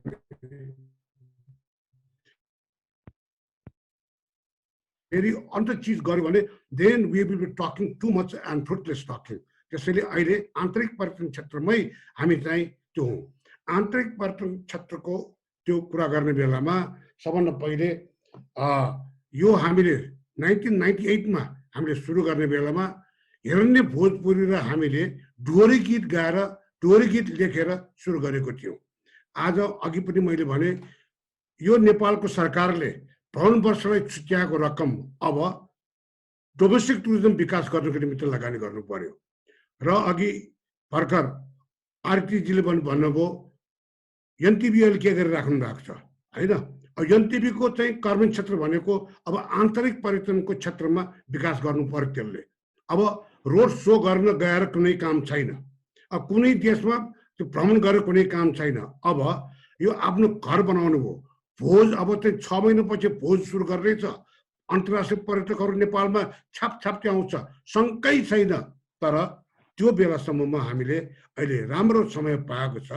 5-6 महिना 3-4 महिना हाम्रो आन्तरिक पर्यटनमा हामी समय बिताउँ, नयाँ कुराहरू के गर्नुपर्ने कुरा त्यो गरौँ। अहिले चाहिँ एउटा चिज अघि पनि एउटा चिज भन्यो, अब हामीले 7वटा प्रदेशहरू आयो। 7वटा प्रदेशले पर्यटकहरू ल्याउनुपर्छ मात्रै भनेर त्यहाँ पर्यटकहरू ल्याउँदैन। अब इन्डियामा भर्खर सरले भन्नुभयो इन्डियामा आन्तरिक पर्यटन किन विकास भयो भने हरेक क्षेत्र हरेक स्टेट उनीहरूको आफ्नो क्षमताले एउटा औद्योगिक क्षेत्रको रूपमा हामीले त्यो विकास भइरहेको छ औद्योगिक क्षेत्रको रूपमा। हाम्रो नेपालमा के छ काठमाडौँ बाहेक कहीँ पनि चाहिँ यो औद्योगिक क्षेत्र नै छैन। त्यसलाई अहिले हामी चाहिँ के भन्छ भने एउटा बिजियर ट्राभल भन्छ। बिजियर travel business plus leisure travel, leisure plus business भनेपछि ब्लेजर भन्दो रहेछ। अनि चाहिँ हामी कहाँ अब विदेशमा यो स्टेकेसन भन्ने छ, कोही मान्छे विदेश कर्पोरेट टुर ट्राभलर्सहरूको निमित्त यस्ता यस्ता नयाँ नयाँ अवधारणाहरू स्टेकेसन भयो, ब्लेजर ट्राभल भयो होइन, बिज लोकेसन्सहरू भयो। अब सार्वजनिक प्रदेशहरूले पनि त्यो गर्नु पर्यो, प्लस सरकारले चाहिँ भ्रमण वर्षको पैसा यसमा लगानी गर्नु पर्यो, यसमा इन्फ्रास्ट्रक्चर डेभलप गर्न जानुपर्छ हरेक कुरा। र हाम्रो होटलवालाहरू र निजी क्षेत्रहरूले पनि अब आन्तरिक पर्यटकहरूलाई हामी कहाँ लिएर आउने बेलामा कसरी अब गर्ने। अब जस्तो कि म अब मेरो त अब 7वटा होटल काठमाडौँमा छरिरहेको छ। मैले त्यही कुरा हामी परिवार त्यही कुरा गरिरहेको छु कि आन्तरिक पर्यटकलाई अब तान्नु पर्यो। भर्खर टिपीले टेलिफोन भन्नुभएको थियो आन्तरिक पर्यटनको सेयर कति छ। मेरो पोखरा र मेरो त्यसको सेयर चाहिँ सम्झने चाहिँ 40% छ। That's not joke. एउटा होटलको 40% आन्तरिक पर्यटकबाट आउँछ भने त्यो आन्तरिक पर्यटक भनेको त त्यही ठुलो भइसक्यो। त्यसैले आन्तरिक पर्यटनको मूल्याङ्कन गर्ने खेलमा त्यसको थुप्रै छ। त्यसकारण यो क्षेत्र हाम्रोलाई चाहिँ त्यो गर्नु हुँदैन। यो वन्डरफुल अपर्च्युनिटी हो। यसलाई हामी चाहिँ त्यो गर्ने त्यो तरिकाले गरेर लिएर जाउँ। अब हामी चाहिँ यही हाम्रो सेफ्टी अब म एउटा चाहिँ त्यो गर्ने बेलामा मलाई चाहिँ सबभन्दा पहिले हामी सेफ्टी सर्टिफिकेसनको रूपमा सरकारले दिनु पर्यो, यो होटलमा सेफ्टी छ है भनेर। अनि अर्को एउटा चाहिँ हामी कहाँ चाहिँ त्यो के त्यो यो के रेजिस्ट्रेसनको पनि अब अनटच रेजिस्ट्रेसन गर्नु पर्यो। क्यासलेस पैसाको चाहिँ ट्रान्ज्याक्सन हुनु पर्यो। यस्ता यस्ता कुराहरू कसरी गर्न सकिन्छ भन्ने अहिले हामीले कुरा गऱ्यो भने यो चाहिँ यो फलदायी होला। त्यसैले यो आन्तरिक पर्यटनलाई अब हामी कसरी विकास गर्दै जाने त्यो चिज आज हामी छलफलको ध्यान राख्न जानुपर्छ जस्तो लाग्छ मलाई। कर्ण दाइ, यहाँ प्रश्नहरू पनि आइरहेछन्। अब कहिलेदेखि डोमेस्टिक टुरिज्म विकास श्रेष्ठजीले कहिलेदेखि डोमेस्टिक टुरिज्म चाहिँ अब सुरु हुन्छ भन्ने कुरा छ। अब यो चाहिँ समयले देखाउला। अब लकडाउन सकिएपछि अब कति दिनमा सरकारले चाहिँ अब घुम्न अब विभिन्न ठाउँमा चाहिँ जाने अनुमति दिन्छ, त्यसपछि अब मान्छेहरूकोमा अब त्यसपछिका कुराहरू हुन्छ। यी प्रश्नहरू चाहिँ गर्छु। म दीपक सरलाई एउटा सानो प्रश्न गर्न सोच्छु। दीपक सर, अघि कन्दाले पनि 7 प्रोभिन्सको कुराहरू लाग्यो, तर हाम्रो यसो हेर्दा नेपालको पर्यटन हेर्दा जस्तै अब नेपाली विदेशीहरू चाहिँ अब नेचरल ठाउँमा घुम्न रुचाउँछ। जस्तै भनौँ न अब नेपालमा धेरै नेचरल छ, तर अब नेपाली पर्यटकहरूलाई चाहिँ मेन मेड ठाउँहरू पनि हेर्न मनपर्छ नि। जस्तै बाहिर डिस्नील्यान्ड भने जस्तो विभिन्न भन्छ। यस्तो बनाउने सम्भावनाहरू कति छ र सरकारले गर्न सक्छ कि सक्दैन? अब यसमा चाहिँ कस्तो छ भने चाहिँ तपाईँको विदेशी तपाईँ त्यहाँ सिओ हुँदा म पनि तपाईँसँग काम गर्दा पनि धेरै विदेशीहरू आएर हामी यो एम्युजमेन्ट पार्क बनाउँछु, यो गराउँछु भनेर प्रश्नहरू उठिरहेको छ। हामी डोमेस्टिक टुरिज्मलाई एट्र्याक्ट गर्न कस्ता कस्ता पूर्वाधारहरू चाहिँ बनाउनु पर्ला जस्तो लाग्छ? अहिले मैले देखेको कस्तो छ भने पास्ट 2-3 वर्ष यता चाहिँ टुरिज्मको त्यो डेफिनेसनै अलिकति चेन्ज भइरहेको म पाउँछु। त्यो के भने चाहिँ पहिला पर्यटक भनेको एउटा नेपाली हो कि इन्डियन हो कि होइन, साउथ एसियन हो कि अथवा चाहिँ युरोपियन हो कि भन्ने थियो भने अहिले धेरै जसो इन्डस्ट्रीका साथीहरूमा बुझाइ के भएको छ भने पर्यटक भनेको त्यो हो जो घुम्न निस्कन्छ र जसले खर्च गर्छ। त्यो नेपालभित्रै पनि हुनसक्छ, त्यो इन्डियामा पनि हुनसक्छ, त्यो जहाँसुकै पनि हुनसक्छ। त्यो हिसाबले इन्ट्रेस्टको कुरा चाहिँ एउटै छ। र अहिले कोरोनाको इम्प्याक्ट पछि र यस्तो सङ्कटपछि एक खालको एटलिस्ट केही समय चाहिँ त्यो धेरै क्राउड हुने म्यानमेड स्ट्रक्चरहरूको इन्ट्रेस्ट चाहिँ ग्लोबली घट्ने जस्तो देखिया छ। भनेपछि नेपालमा त्यसको लागि एसेट छ। बरु त्यसको सट्टा एम्युजमेन्ट पार्क भन्दा पनि नेचुरल वन्डर्सहरू बनाउन सक्ने ठाउँ चाहिँ बढी देख्छु म। जस्तो अघि कर्ण दाइले पनि प्रोभिन्सहरूको कुरा गर्नुभयो। अब मानौ 1 नम्बर प्रोभिन्सले अथवा चाहिँ कर्णाली प्रदेशले अथवा चाहिँ सुदूरपश्चिम प्रदेशले जस्तो यो लेसानमा बुद्धको बामियान छ नि, अब ठुल्ठुला हाम्रो हिमालमा एक खालका आर्टहरू कोर्ने, चित्रहरू कोर्ने, संसारको सबैभन्दा टलेस्ट स्ट्याचुहरू कोर्ने खालको बनायो भने त्यो हामीलाई मात्र होइन कि संसारकै लागि एउटा वन्डर हुन्छ। बरु त्यस्तो वन्डरहरूमा चाहिँ जान सकिन्छ जस्तो लाग्छ। र डोमेस्टिक टुरिज्मको अर्को 4वटा कन्टेक्स्टले गर्दा हाम्रो डोमेस्टिक टुरिज्म चाहिँ छिट्टै, जस्तो अहिले केही साथीले सोध्नुभयो कहिलेदेखि सुरु हुन्छ भने जस्तै, मलाई के लाग्छ भने बरु पछि घट्ला। तर लकडाउन खुलेको र सेफ्टी मेजर हामीले गभर्मेन्टले त्यही भएर अहिले नै सेफ्टी मेजर एक मेकानिजम बनाइदियो भने लकडाउन खुलेको 1 हप्तामै हाम्रो डोमेस्टिक टुरिज्म चाहिँ स्वाट्टै एकपल्ट हिँड्छ। किनभने मान्छेहरूको यो हिँड्ने चाहिँ लग्जरी भन्दा पनि नेसेसिटी भएको छ, बानी बसेको छ। त्यो हिसाबले मलाई के लाग्छ भने मान्छेहरू हिँड्छन्। त्यसका लागि 4वटा कन्टेक्स्टमा के कुरा गर्न खोज्दै थिएँ भने एउटा नेपालको क्राउड कम्तीमा पनि 1.5 लाखदेखि 2 लाख क्राउड जो चाहिँ नेपाल होइन कि विदेश घुम्ने रमाउँथ्यो र एकदम high amount of disposable income थियो। त्यसलाई चाहिँ गभर्मेन्टले डिस्करेज गर्ने पोलिसी ल्याउँछ, किनभने फरेन एक्सचेन्ज अर्निङ हामीले कन्ट्रोल गर्नुपर्ने छ, बाहिर जाने मुभमेन्टलाई घटाउँछ। पहिला पनि हामीले एकजना नेपालीले $2500 जुन पाउँथ्यो त्यसलाई 1500 बनाइसकेका छ। अब आएर त्यो 500-700 हजारमा जान सक्छ अथवा टोटली कन्ट्रोल गर्न सक्छ। एउटा त्यो कारणले त्यो सेगमेन्ट पनि नेपालभित्रै घुम्छ। अर्को के छ भने विभिन्न इन्सेन्टिभहरू पक्कै पनि यति डिमान्ड आइसकेपछि प्रोभिन्स सरकारले र फेडरल गभर्मेन्टले केही न केही इन्सेन्टिभ डोमेस्टिक टुरिज्मलाई हेल्प हुने खालको ल्याउनेछ। तेस्रो चाहिँ हामी व्यवसायमा इन्भल्भ सेक्टरले पनि यस्ता खालका प्याकेजहरू ल्याउनेछन् र एउटा होल इन्भाइरोमेन्ट नै डोमेस्टिक टुरिज्मको बन्ने भाव भएर डोमेस्टिक टुरिज्म सबैभन्दा छिटो मुभमेन्टमा आउँछ र युजली आउँछ। धन्यवाद। अब म सानो प्रश्न खुम सरलाई पनि गर्न चाहन्छु। खुम सर ट्रेकिङमा धेरै वर्षदेखि लागिरहनु भएको छ, गरिरहनु भएको छ। अब मार्का परेको पनि ट्रेकिङको ट्र्याकर्सहरूको अब धेरै चाहिँ मान्छेहरू चाहिँ अब अनइम्प्लोइड हुने छन्, केही महिनासम्म होला, अब सकेसम्म महिना पनि घटोस् हामी चाहन्छौँ। र यो बेलामा अब सरकारले चाहिँ विभिन्न राहत प्याकेजहरू पनि लिइरहेछ। तर मलाई कस्तो लाग्छ भन्दा टानको एज अ राहत भन्दा पनि एज अ सरकारले कस्तो नीति ल्याइदियो भने सर, जसले गर्दा चाहिँ नेपालीहरू पनि यो ट्रेकिङतिर जान प्रोत्साहित होस्, जसले गर्दा ट्रेकिङ व्यवसायिक काम गर्नेहरूलाई पनि काम गर्न सजिलो होस्। त्यही अब ट्रेकिङ भन्नाले अब गएर बस्छ नि, होमस्टेमा बस्ला अथवा तपाईँको बाहिर के अरे होटेलतिर बस्ला, त्यो होटेललाई पनि कस्तो राहत प्याकेज। किनभने अब ट्रेकिङ भन्नाले त एउटा मात्रै कम्पोनेन्ट त आउँदैन, त्यसमा गाडी होला, अनेक कुरा कम्पोनेन्टहरू आउँछ। कस्तो खालको एउटा होलिस्टिक प्याकेज आयो भने हाम्रो डोमेस्टिक टुरिज्ममा यो ट्रेकिङ जानलाई हाम्रो नेपाली पर्यटकहरू प्रोत्साहित हुन्थ्यो सर? जुन नेपाल सरकारलाई पनि हामीले आफ्ना किसिमका मागहरू त राखिसकेका छौँ, तर हाम्रो आफ्नो दायित्व त सधैँ छ। अब पहिला चाहिँ हामी एउटा व्यवसाय सस्टेन र बाँच्नु पर्यो सर। अब अघि हाम्रो आदित्य सरले भन्नुभएको थियो, पहिला त श्वास प्रश्वास नै एउटा स्टेबल पोइन्टमा आउनु पर्यो। अब अहिले व्यवसायहरू एकदमै डिस्पर्सिभ अवस्थामा हामीले पाएका छौँ। अब यहाँ 2 किसिमका व्यवसायहरू छौँ। एउटा हामीले लोन लिएर हामी कसरी सस्टेन हुने भन्ने छँदैछ, लोन लिएका व्यवसायहरू छ भने कोही लोनै नल्याए अथवा घर जग्गै नभएको व्यवसाय छ, त्यो व्यवसायले कसरी अड्याउने भन्ने कुरो छ। त्यो व्यवसायभित्र पनि फेरि अडिएका फेरि हाम्रा आश्रित मजदुर साथीहरू हुनुहुन्छ, उहाँहरूलाई कसरी अड्याउने भन्ने नै छ। यो अर्थमा चाहिँ हामीले चाहिँ नेपाल सरकारलाई खास गरी के किसिमको अनुरोध गरेका छौँ भने यो ट्रेकिङको साइनेजहरू बनाउने, ट्रेकिङ ट्रायल्सहरू एक्सप्लोर गर्न पर्ने।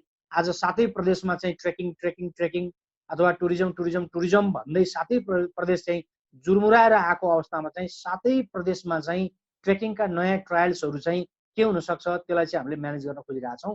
र त्यहाँ चाहिँ मजदुर साथीहरूलाई चाहिँ एउटा इम्प्लोइको रूपमा चाहिँ यो आफ्टर हाम्रो यो कोरोना अथवा लकडाउनको यो जुन एउटा पोइन्टमा आउँछ, त्यसपछि त्यसमा चाहिँ ट्रेकिङ साइनेज एक्सप्लोर गर्ने, सरसफाइका कुराहरू हाम्रो मजदुर साथीहरूलाई चाहिँ भएको अब अझै एक्सपर्ट गाइडिङ गर्ने अथवा अझै तपाईँको एक्सपर्ट र एक्सपिरियन्स भाषाहरू सिकाउने किसिमको हामीले मागहरू र हाम्रा आफ्ना गतिविधिहरू बढाउँदै गइरहेका छौँ सर त्यसमा।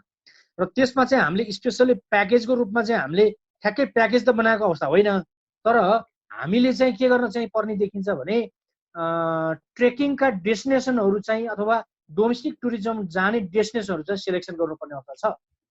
7 प्रदेशमा अलरेडी फेमस भइसकेको अलरेडी प्रमोटेड ट्रेकिङ ट्रायल्सहरू मात्रै भन्दा पनि न्यू ट्रेकिङ ट्रायल्सहरू कहाँ छ र जुनले चाहिँ नेपालको टुरिज्ममा आज मात्र नभए भोलिसम्म पनि यो अलिकति टुरिज्मको गतिविधि बढ्न सकोस् भन्ने नयाँ डेस्टिनेसन र प्लस भइरहेको पहिलाको डेस्टिनेसनलाई पनि अब चाहिँ कम्पाइल गरेर जानुपर्ने अवस्था छ।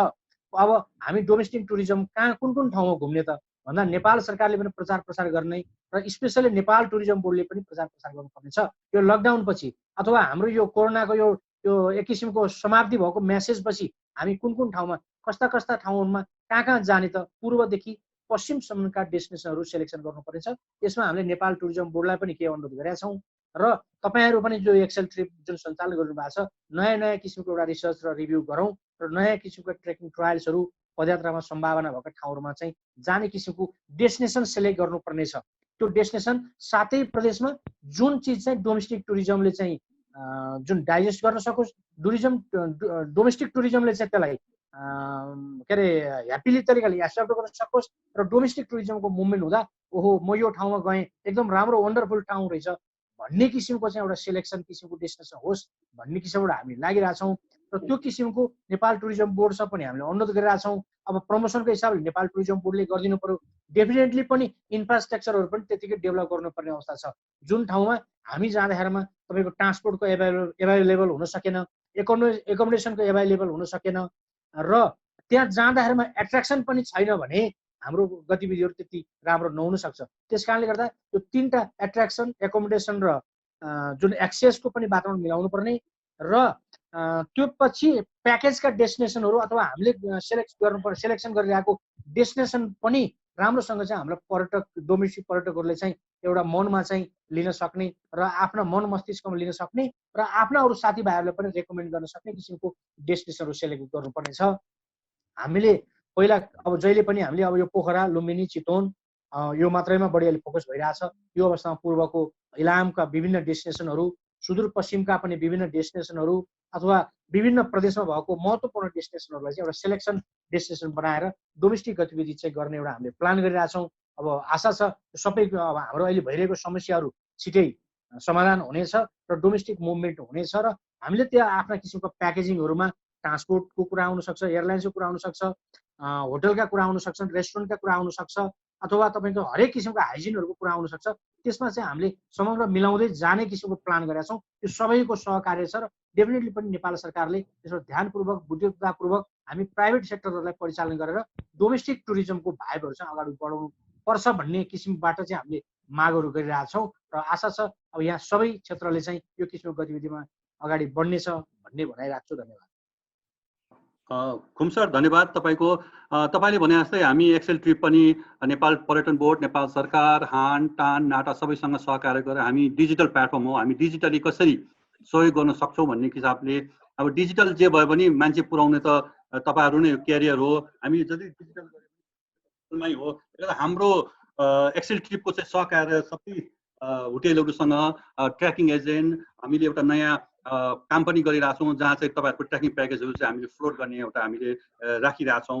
अब हामी एउटा प्रश्न म विनायक सरलाई सोध्छु, त्यसपछि यहाँबाट बाहिरबाट एक दुईवटा प्रश्न लिने म प्रयास गरिरहन्छु। विनायक सर, तपाईँसँग अघि कुरा पनि भयो, आदि सरले कुरा उठाउनु भएको थियो अघि जुन डोमेस्टिक टुरिज्ममा चाहिँ हामी अब विशेष गरेर चाहिँ समस्या के हो भनेर चाहिँ नेपालीहरूको चाहिँ क्रय शक्ति छ कि छैन। तर अघि हाम्रो कर्ण दाइले पनि भन्नुभयो हामी कहाँ 40% हो, पोखराका धेरै ठाउँमा 40%, 50%सम्म पनि डोमेस्टिक टुरिज्मको छ। अब अबको दिनहरूमा डोमेस्टिक टुरिस्टहरूलाई विशेष सहुलियत दिनु पर्ने आवश्यक छ। त्यो हुनलाई चाहिँ तपाईँहरू आफै सहुलियत दिन त गाह्रै हुन्छ, र सरकारकोबाट केही सहयोग त चाहिन्छ, ट्याक्समा होस् अथवा तपाईँको लोनमा होस्, अरू विभिन्न। सरले भनिदिनु पऱ्यो कि hotel association as a whole सबै होटेलहरूको चाहना कस्तो खालको चाहिँ प्याकेजहरू आइदियो भने हामीले यो काममा अगाडि बढ्न सक्छौँ। हजुर धन्यवाद। अहिले मैले नै अघि भनेको थिएँ कि अब पहिला जसरी चलिरहेको थियो त्यसमा एकदम फन्डामेन्टल आमूल परिवर्तन आउनेवाला छ र यो लकडाउन हुँदा अगाडि चाहिँ अब काठमाडौँका केही पाँचतारे होटलहरूले नेपालीहरूलाई पनि टार्गेट गरेर स्पेसल प्याकेजहरू पनि आइसकेको अवस्था हो। त्यस्तै एउटा हामी यो मिडियम साइज होटलहरूले अब काठमाडौँका, भैरवाका, लुम्बिनीका, विराटनगर, धनकुटा, नेपालगञ्ज, धनगढीका हामी एउटा सञ्जाल मिलेर यहाँको मान्छे उता जाने, उताको मान्छे यता ल्याउने लकडाउन अगाडि त्यही काम सुरु पनि भइसकेको हो। मैले अघि भने हामीसँग एउटा स्पेसल प्याकेज छ, किन विदेशीलाई र नेपालीहरूको चाहना उहाँको रिक्वायरमेन्ट फरक हुनसक्छ, खानापिनादेखि सबै कुराहरू नेपालीको परिवारलाई नै एउटा टेलर मेड किसिमले हामीले प्याकेजहरू बनाएको छौँ।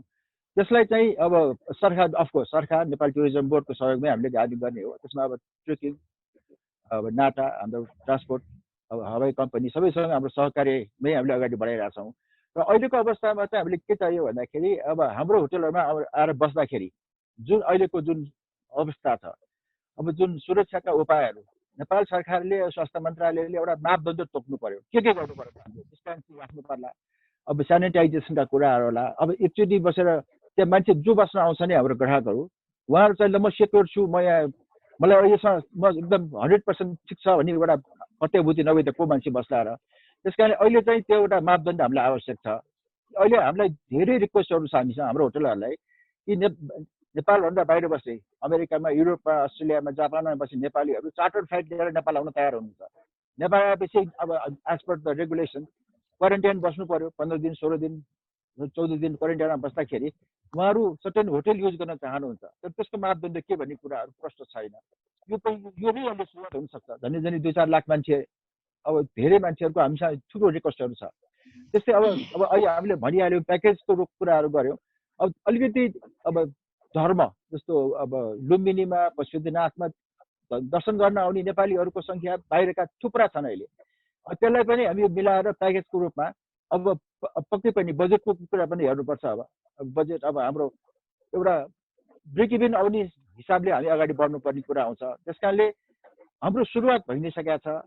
यसमा अब यो लकडाउनले बिचमा अलिकति यो कामहरू अलिकति स्लो भए मात्रै हो। हामी यसमा एकदम यो लकडाउन पछाडि एकदम अगाडि बढेर यो सकेसम्म छिटो यसमा के गर्न सकिन्छ हामी यसमा अगाडि बढ्छौँ।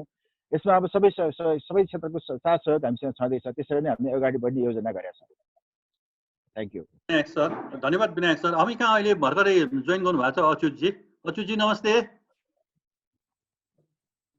बद्रीजी हजुर, तपाईँले हात उठाइरहनु भएको छ, के प्रश्न छ? एकदम प्रश्न हामीसँग धेरै कम समय छ। मैले चाहिँ सानो प्रश्न राखेको पनि थिएँ मेसेज बक्समा। त्यो डोमेस्टिक टुरिज्म त अब 5-6 महिनाको कुरा भयो। त्यसपछि यो चाइनिजहरू चाहिँ आउने सम्भावना कस्तो छ? अब यसको लागि हामी तयार छौँ कि छैनौँ? चाइनिजहरू एक्सेप्ट गर्न सकिन्छ कि सकिँदैन? अब यो कोभिड-19 को टाइममा यो साललाई अथवा नेक्स्ट इयरलाई के छ यसमा हजुरहरूको विचार भनेर सोध्नु मन लागेको थियो। यो विषयमा हिजो नाटाका अध्यक्ष अच्युतजीले एउटा यस्तै वेबिनारमा कुरा गर्नुभएको थियो। यसमा चाहिँ मोडरेटर हाम्रो आदित्य बराल सर हुनुहुन्थ्यो। आदित्य सर, यसमा अलिक प्रकाश पारिदिनु होला। अहिलेको अवस्थामा चाहिँ हिजोको उहाँको भर्सनलाई मैले पनि क्यारी गरे हो। हिजो मैले मोडरेटर थिएँ अनि त्यसमा उहाँलाई मैले यही प्रश्न गरेको थिएँ। म मोडरेटर भएको हुनाले तपाईँ भोलि चाइनिज टुरिस्टहरू आयो भने एक्सेप्ट गर्नु कि गर्नुहुन्न? तपाईँले एक्सेप्ट गर्नु होला। तपाईँ त एउटा इन्टरमिडिएरी हो, ट्राभल एजेन्ट हो। तपाईँले जति आउँछन् मान्छे ल्याउनु खोज्नुहुन्छ, तर तपाईँले राख्ने होटेलमा हो। होटेलले त्यो मान्छे कि मान्दैन चाइनिज राख्ने कि नराख्ने भन्दाखेरि होइन राख्नुपर्छ, राख्ने हो। होटेल पनि मान्छ, हाम्रो कुरा भइरहेको छ। र उहाँहरूले होटेलहरूसँगको सहकार्य, संस्थागत सहकार्य, व्यक्तिगत सहकार्य, व्यावसायिक सहकार्य गर्दाखेरि पनि होइन 6 महिना पछाडिको उद्देश्य त त्यही नै हो। हेल्थ एन्ड सेनिटरी मेजर्सहरू राम्रोसँग अप्नाएर उनीहरूलाई लिनुपर्छ, राख्नुपर्छ। हाम्रो बाँच्ने माध्यम त्यही हो भनेर भन्नुभएको थियो। Thank you. ए हुन्छ sir, thank you very much. सरजी यसमा केही थपौँ? सरजी म केही थपौँ? यस प्लिज गो अहेड। हुन्छ। हेलो, यसमा हाम्रो चाइनिज हाम्रो प्रिन्सिपल मार्केट भयो हुनाले चाइनाबाट हामीलाई इन्क्वायरीहरू पनि आउन थालिसकेका छ।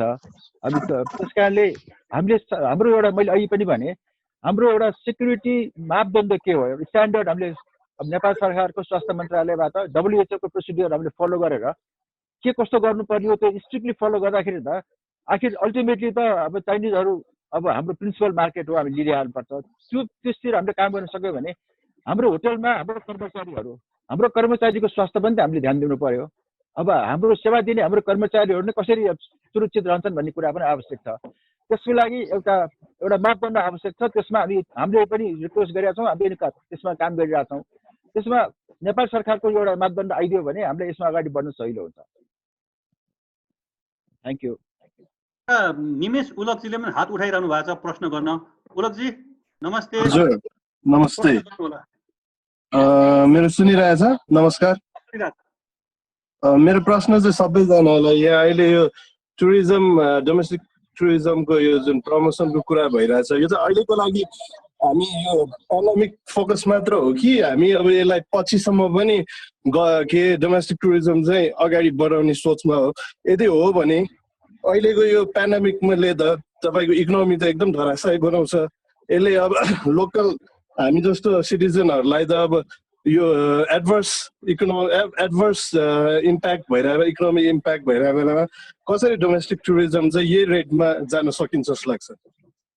मलाई के लाग्छ भने अब डोमेस्टिक टुरिज्मलाई यो सङ्कटको बेला आउने एउटा भनौँ न प्रायोरिटीको पाटोको हिसाबले मात्र होइन कि ओभरअल टुरिज्मको एउटा बेसिक फाउन्डेसन नै डोमेस्टिक टुरिज्मले क्रिएट गर्ने भाव भएर र अहिले पछिल्लो दिनमा हामीले हेऱ्यौँ भने नयाँ एरियाजमा टुरिज्मलाई डाइभर्सिफाई गर्ने काममा पनि डोमेस्टिक टुरिज्मको ठुलो रोल छ, चाहे हामी इलामको कुरा गरौँ अथवा रारातिरको कुरा गरौँ होइन। त्यो हिसाबले चाहिँ एउटा यसलाई चाहिँ प्रायोरिटी सेक्टरकै हिसाबले अगाडि लानुपर्छ। अघि त कर्ण दाइले सजेस्ट पनि गर्नुभयो यो आउने 5-6 महिना 1 वर्ष चाहिँ फुल्ली डोमेस्टिक टुरिज्मलाई फोकस गरेर एउटा नेसनल क्याम्पेन टाइपका चिजहरू पनि चलाउने कि भन्ने लाइनमा। त्यो हिसाबले मलाई चाहिँ यो सिजनल प्रायोरिटी होइन कि त्यो अलिकति लामै समयसम्म जाने प्रायोरिटीका हिसाबले अगाडि बढाउनुपर्छ भन्ने मेरो धारणा छ। तर मैले के यहाँ 2 शब्द म बोलौँ दाइ, म हजुरलाई नै दिन्छु। अब हामी 10 मिनट मात्र बाँकी छ, दाइले आफ्नो अन्तिम मन्तव्य दिदिनु होला। अहिले सरजी अहिले जुन डोमेस्टिक टुरिज्मको म फेरि डोमेस्टिक टुरिज्मको मात्रै कुरा गर्न चाहन्छु। म आज नेपालीसित पैसा छैन भन्नु यो गलत कुरा हो। नेपालीले जति पैसा विदेशमा खर्च गर्छ त्यसको रकम त म यहाँ त्यो देख्नु पनि छक्क पर्नुहुन्छ। बिलियन्स। हरेक परिवार काठमाडौँको हुने खाने परिवार आज विदेशमा गएर एकजनाले कमसेकम 10-15 लाख खर्च गर्छ। मैले सुने अनुसार त पर्यटनबाट आउने पैसा भन्दा पनि नेपालीले विदेशमा पैसा खर्च गर्छ अरे। यदि त्यस्तो अवस्था हो भने त्यो नेपालीको कमसेकम केही रकम पनि हामीले चाहिँ नेपालको पर्यटनको क्षेत्रमा लगानी गर्न सक्यो र खर्च गर्न सक्यो भने यसले फेरि ठुलो चाहिँ फर्क मार्छ। किनभने अर्को एउटा डोमेस्टिक टुरिज्म भनेको एउटा जग हो के जग। अन्तर्राष्ट्रिय पर्यटन भनेको जगमाथि बन्ने घरको तल्ला मात्रै हो। कहिले तल्ला बढ्छ कहिले तल्ला घट्छ, तर जग भनेको चाहिँ यति बलियो हुनुपर्छ। त्यस कारण यो कुनै बाई प्रोडक्ट एउटा चाहिँ त्यो रूपमा लिनै हुँदैन। जब आन्तरिक पर्यटनको जग बलियो हुन्छ त्यस बेला जतिसुकै तल्लाको घर बने पनि हुन्छ। यदि जग बलियो भएन भने माथिको तल्ला त्यो बढी हुँदैन, माथिको तल्ला धेरै थप्न सक्दैन। त्यसैले मलाई लाग्छ यो हाम्रो आन्तरिक पर्यटनलाई हामीसित धेरै आधार छ। आन्तरिक पर्यटन विकास गर्नुको निमित्त आन्तरिक पर्यटनमा अहिले कन्सन्ट्रेसन गर्नु भनेको मतलब चाहिँ हामीले विदेशी अन्तर्राष्ट्रिय पर्यटनलाई वास्ता गर्न खोजेको छैन भनेको छैन। समय आएपछि त्यसलाई पनि तयार गरौँ, तर प्रिपेयरनेसको रूपमा अहिले आन्तरिक पर्यटनलाई हामीले जति सक्छ त्यति राज्य मिलेर, नेपाल टुरिज्म मिलेर, प्रदेशको सरकार मिलेर, हाम्रो निजी क्षेत्र पनि सबै निजी क्षेत्र। किनभने आन्तरिक पर्यटन भनेको म त भन्छु इट्स अ ट्रायङ्गुलर इफेक्ट। यो ट्रायङ्गुलर इफेक्टबाट आन्तरिक पर्यटन पर्छ। ट्रायङ्गुलर इफेक्टमा कसको? राज्य, निजी जनता, निजी र जनता, त्यो तिनटै चाहिँ ट्रायङ्गुलर त्रिकोणात्मक त्यो शक्ति नभइकन त्यो पर्यटन त्यो आन्तरिक पर्यटनको विकास हुन सक्दैन। त्यस कारण खास गरी मलाई अहिले चाहिँ यो विश्वको महामारी जो सङ्क्रमण कालले हामी बाँच्छौँ कि मर्छौँ कि भनेर धेरै मान्छे घरको उकुस मुकुसमा बसेर म मर्ने हो कि भनेर अहिले सोचिरहेको मान्छे यदि हामी अलिक बाहिर जान सक्यो र बैठक भने अब यति मान्छे अहिले हाम्रो मन्दिरमा, हाम्रो त्यो लुम्बिनीमा, पशुपतिमा, अझ इन्डियाबाट पनि ठाउँ हामी जान सक्छौँ। त्यस कारण धार्मिक पर्यटनको एउटा ठुलो त्यो चल्छ। त्यस कारण आन्तरिक पर्यटनमा धार्मिक पर्यटन पनि आउँछ। आन्तरिक पर्यटन भनेको चाहिँ अनेक यो हाम्रो यो इन्फ्रास्ट्रक्चरहरूको डेभलपमेन्ट हुन्छ। अघि मैले भने जस्तै यो ट्रान्सपोर्ट इन्डस्ट्री हो। यो चाहिँ सम्पन्न क्षेत्रबाट विपन्न क्षेत्रमा चाहिँ स्रोत साधन पैसा सबै जाने हो। यो राज्यको प्राथमिक रूपमा लिनुपर्छ यसलाई। आन्तरिक पर्यटन भनेको यो विकासको क्रम हो, यो आर्थिकको विकासको क्रम हो। त्यसकारण यो कुनै यो कुनै पेसासित अन्तर्गत मात्र कुनै होटल एजेन्सीको ट्राभल एजेन्सीको मात्रको कुरा होइन, यो राज्यले सोच्नुपर्ने कुरा हो। अघि जोशीले पनि भन्नुभयो यो राज्यले मतलब चाहिँ गभर्मेन्टको सेक्टरबाट पनि कर्मचारीहरूलाई पनि अब इन्डियामा त त्यस्तो छ कि कम्पलसरी चाहिँ भ्याकेसनमा जानुपर्ने भन्ने चिज चाहिँ यो छ, यसो चिजमा लिएर आउनुपर्छ। त्यसैले अब कतिपय कुराहरू हामी कहाँ अहिले नेपालमा अब म एउटा कुरा म सानो चिज थप्न चाहन्छु कि पर्यटन मन्त्रालय के गर्छ भन्ने कुरा कसैलाई पनि थाहा छैन, राज्यले के गर्छ भन्ने कसैलाई पनि थाहा छैन। भ्रमणपर्छ एउटा खोलिदिएको छ। ए बाबा म सधैँ भन्ने गर्छु मन्त्रालय अन्तर्गत पर्यटन मन्त्रालय अन्तर्गत एउटा सेल खडा गर्नु पर्यो, एउटा रिसर्च युनिट खडा गर्नु पर्यो। त्यसले अहिलेको अवस्थामा ठाउँ ठाउँमा लुकेर बसिरहेका छरेर बसिरहेका अनेक सांस्कृतिक ऐतिहासिक प्राकृतिक र यी कुराहरू जुन चाहिँ मनको त्यो कुराहरू यी सबलाई इन्भेन्ट्री बनाएर एउटा पुस्तिकाको रूपमा तयार गर्नु पर्यो। हामीले चाहिँ अहिले अब तालै तालको देश भन्छ, दुई तालको नाउँ थाहा छैन, गुफै गुफाको देश भन्छ एउटा गुफाको नाउँ थाहा छैन, झर्नाको देश भन्छ एउटा झर्नाको नाउँ थाहा छैन। के राज्यले त्यो गर्नु पर्दैन? राज्यले खालि सधैँ ट्रेकिङ एजेन्सी ट्राभल एजेन्सीलाई मात्रै चाहिँ काँधमा भारी बोकाएर पर्यटनको उद्योग चल्छ? राज्यको काम के छ? त्यतिका पैसा चाहिँ त्यहाँ उठाउँछ, त्यसले काम गर्नु परेन? त्यसकारण अहिले टाइम हो के यो समय हो कि चाहिँ जुन चाहिँ छरेर बसिरहेका कतिपय कुरा हामीले थाहा छ। सधैँ पोखरा यो लुम्बिनी यो चाहिँ यति मात्रै हो त हाम्रो गन्तव्य स्थलहरू, कतिपय गन्तव्य स्थलहरू छ।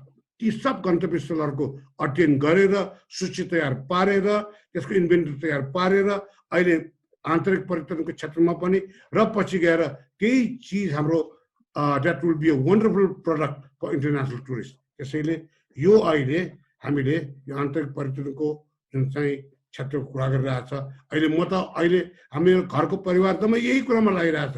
अब भोलि कसरी सर्भाइभ हुने, भोलि कसरी सर्भाइभ हुने? करोडौँ रुपियाँ तलब तिर्नुपर्छ, महिनाको करोडौँ रुपियाँ तलब तिर्नुपर्छ। त्यो कसरी सम्हाल्ने? खुवाउनु पर्यो, बत्ती बाल्नु पर्यो, सफा गरेर राख्नु पर्यो, त्यसै छोड्नु भएन होइन। त्यसलाई यो गर्नको निमित्त हामीले चाहिँ आन्तरिक पर्यटनलाई पर्नै पर्छ। अब कसरी गर्ने क्वारेन्टाइनको एक्सट्रिम रुल मनाउनु पर्यो। त्यहाँ चाहिँ अघि पनि भने क्यासलेस चेकिङ गर्ने होइन, कमसेकम कागजमा त्यो नगर्ने, रेटलाई पनि चाहिँ कस्ट प्लसमा राख्ने, चिप गर्नु भन्न खोजेको कस्ट प्लस आफ्नो खर्च प्लस 5 or 10% 15% प्लसमा राख्ने, कस्ट प्लस त्यस्तो किसिमको त्यो रेट राख्नु पर्यो। अब फेरि त्यहाँ होटलहरूमा कतिपय हाम्रो होटलहरू छ, उहाँहरूले पनि के गर्न सकिन्छ? अब अचार त बनाउन सकिन्छ, मार्मिनेटेड बनाउन सकिन्छ, जाम त बनाउन सकिन्छ। त्यो जम्मै बनाएर होटलमा चाहिँ एउटा राख्नुहोस् एउटा वस्तुको रूपमा। किनभने हरेक नेपाली पर्यटकहरू घर फर्कने बेलामा केही चिज गिफ्ट किनेर लिएर फर्कन चाहन्छ। त्यस कारण होटलमा बस्ने पनि खाने पनि त्यस कारण सोसल डिस्टेन्सिङ राखेर बेड राख्ने, मेचहरू राख्ने, रेस्टुरेन्टको डिजाइन गर्नु पर्यो, मास्क लगाउनु पर्यो, ग्लोभ लगाउनु पर्यो। यी सब कुराहरू अहिले हामीले चाहिँ पुरा नियम बनाएर त्यो पनि मालिक अझ हामीले त्यो पनि के पनि गर्न खोजिरहेको छ भने होटलमा सेफहरू त्यसै बसिरहेछ, कामै छैन। बाबा त्यो यो कुनै अचार त बनाउन सकिन्छ, काउलीको अचार बनाउन सकिन्छ, मुलाको अचार बनाउन सकिन्छ, जुस दिन्छ, अनि बोक्राको बाट चाहिँ मार्मलेट बनाउन सकिन्छ। इट्स अल बाई प्रडक्ट होइन। चिनी बनाउने बेलामा रम जसले बनाउँछ त्यसै किसिमको होटलमा पनि कतिपय बाई प्रडक्टहरू बनाउन सकिन्छ। त्यो चिज तत्त सिसीमा राखेर तत्त अगाडि राख्ने बेलामा हाम्रो होटललाई पनि चाहिँ एउटा आम्दानी भयो, अब ग्राहकलाई पनि त्यो भयो, प्लस त्यसले चाहिँ हाम्रो अस्ट्रेलिया जाने बेलामा ग्रान्ड मदरहरूको रेस्टुरेन्ट भन्छ के त्यहाँ चाहिँ ठाउँमा त्यहाँ ग्रान्ड मदरले बनाइराखेको थियो।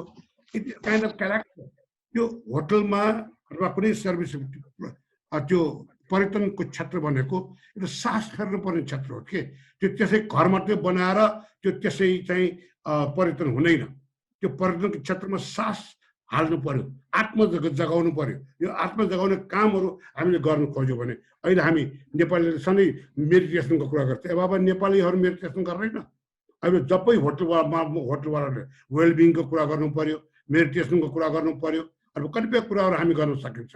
कि सधैँ त पर्यटकहरू मात्र कुहिरे साल मात्रै आएर मेडिटेसन गर्छ र हामी नेपाली कति गर्छ किनभने मान्छेसित जब पैसा हुन्छ त्यसले जीवनशैली पनि बनाउँछ कि त्यसको त्यस कारण नेपाली पनि कम छैन त्यस कारण यी साना साना कुराहरू हाम्रो होटल एसोसिएसनमा छलफल गरेर अब अगाडि जाने कसरी इट्स हाई टाइम त्यस कारण यो आज तपाईँहरूले जे गरिराख्नु भएको छ आज मलाई त असाध्यै रमाइलो भयो सबै साथीहरूकोलाई भेट्ने मौका पनि पायौँ कुरा सुन्ने मौका पनि पायौँ यही टाइम हो यो कार्यक्रम एक्सेल ट्रिपले फेरि बारम्बार गरिराख्नुपर्छ र थ्याङ्क यू भेरी मच त्यो पिक्चरमा नआइकन पनि ज्ञानेन्द्रले चाहिँ यसको मोनिटरिङ गरिराख्नु भएको छ I would like to thank Gyanendra Khadka भन्छ उहाँलाई पनि धेरै धन्यवाद ज्ञापन गर्न चाहन्छु शरण अनि you have done a wonderful job अनि यहाँ सबै साथीहरू छ अब यसलाई अगाडि बढाउनुपर्छ यो आज जुन सुरु गरेको च्याप्टर चाहिँ बन्द गर्नु हुँदैन यो अब आज खोल्यो अब लेख्ने काम अब ट्यानले ह्यान्डले नाताले लेख्ने काम गर्नु पर्यो आज एक्सेल ट्राभलले चाहिँ डोमेस्टिक टुरिज्मको च्याप्टर खोल्यो अब त्यसमा अब थप्नुपर्छ यो चाहिँ यो क्रम जारी गर्नुपर्छ थ्याङ्क यू धन्यवाद करण दाइ अब दीपक सरलाई सानो केही भनिदिनु हुन अनुरोध गर्छु अब समय त साह्रै छोटो छ अब एक्सेल ट्रिपको यो इनिसिएटिभलाई विशेष धन्यवाद र अब यो डोमेस्टिक टुरिज्म हाम्रो प्रायोरिटी सेक्टर नै हो र यो सिक्वेन्स वाइज जानु पर्दाखेरि मैले देखेको चाहिँ सुरुमा हामीले एउटा सेफ्टीको स्ट्यान्डर्ड अथवा चेकलिस्ट अथवा मेकानिजम बनाउनु पर्ने देख्छु अर्को चाहिँ इन्सेन्टिभका कुराहरू केही पोलिसी वाइज र अरू रिलिफका प्याकेजहरू गर्ने देख्छौँ तेस्रोमा प्रवर्धनका कामहरू र यी तीनटा प्याकेजमा चाहिँ हामी जति छिटो आउन सक्यौँ त्यति छिटो डोमेस्टिक टुरिज्मलाई चाहिँ अगाडि बढाउन सक्छौँ र इन्डस्ट्रीलाई राहत दिन सक्छौँ हस् थ्याङ्क यू विनायक सर अघि एउटा प्रश्न आएको थियो यहाँ एकजना साथी राज गेवालीले सोध्नु भएको थियो यो सरकारको मात्रै मुख ताकेर किन बस्ने हामी आफै पनि हेल्थको जुन चाहिँ सेफ्टीको कुराहरू चाहिँ एसोसिएसनहरूले बनाउन सकिन्छ कि सक्दैन भनेर सोधिरहनु भएको थियो यसमा हामीले एउटा मेजरहरू बनाइसकेका छौँ तर अथोरिटी त नेपाल सरकारले नै त्यसलाई एप्रुभ नगरी त हामीले आफ्नो कुरा आफैले सदर गरे जस्तो हुन्छ त्यो मानेमा नेपाल सरकारको एप्रुभल हाम्रो गरेको ठिक छ WHO को प्रोसिडियर छैन हामीले त्यही नै फलो गर्न सक्छौँ तर नेपाल सरकारको अब रेगुलेटिङ बडी भयो हुनाले उहाँहरूको एप्रुभल हामीलाई आवश्यक छ त्यसमा हामी लागिरहेछौँ धन्यवाद खुम सर हजुरको मन्तव्य ल धन्यवाद सर अब एक्सेल ट्रिपले जुन आज धेरै विषयवस्तुहरूमा छलफल गर्ने डोमेस्टिक टुरिज्मको बारेमा जुन विषयवस्तु राखेकोमा स्पेसल्ली तपाईँहरू सबैलाई धन्यवाद मैले अघि नै पनि अलिकति पस्किसकेको अवस्था हो खास गरी के हो भने यो डोमेस्टिक टुरिज्मको लागि डेस्टिनेसनहरू चाहिँ डिफाइन हुनु पर्यो कुन ठाउँमा चाहिँ अब हामी डोमेस्टिक गतिविधिहरू हामी बढ्छौँ र बढाउँछौँ र गर्छौँ र जान्छौँ र को कसरी जान सक्छौँ र जानको लागि उपयुक्त छ भन्ने फुल इन्फर्मेसन दिन सक्नेको किसिमबाट डेस्टिनेसन सेलेक्सन गर्नुपर्ने अवस्था छ यो जुन अलरेडी प्रमोटेड भइसकेका डेस्टिनेसनदेखि बाहेक अन्य डेस्टिनेसनमा पनि हाम्रो आँखा र हाम्रा आफ्ना फिजिकल गतिविधिहरू हुनुपर्छ भन्ने किसिमको चाहिँ म भनेर राख्न चाहन्छु र सबै सरहरूलाई आज पार्टिसिपेट हुनुभएको सबै सरहरूलाई trekking agency association of Nepal टानको तर्फबाट पनि जुन आज भेटघाट गर्ने मौका दिनुभयो यहाँलाई धन्यवाद र एक्सेल ट्रिपलाई पनि धेरै धन्यवाद दिँदै मेरो भनाइ यहीँ अन्त गर्छु र आगामी दिनहरूमा फेरि यसै गरी तपाईँहरूसँग जोइन भएर अनुभवको साटासाट गर्ने प्रतिबद्धता व्यक्त गर्छु धन्यवाद म यो ऱ्यापअप भन्दा सानो अगाडिबाट सानो के भन्न चाहन्छु भन्दा एक्सेल ट्रिप चाहिँ यो नेपालको पहिलो ओटिए प्लेटफर्म ओटिए भने अनलाइन ट्राभल एग्रिगेटर हो जहाँ मार्फत चाहिँ होटेलहरू बुकिङ गर्न सकिन्छ होटेलहरू ट्राभलहरू बुकिङ गर्नु सकिन्छ फ्लाइटहरू बुकिङ गर्नु सकिन्छ र हामी कहाँ अहिले धेरै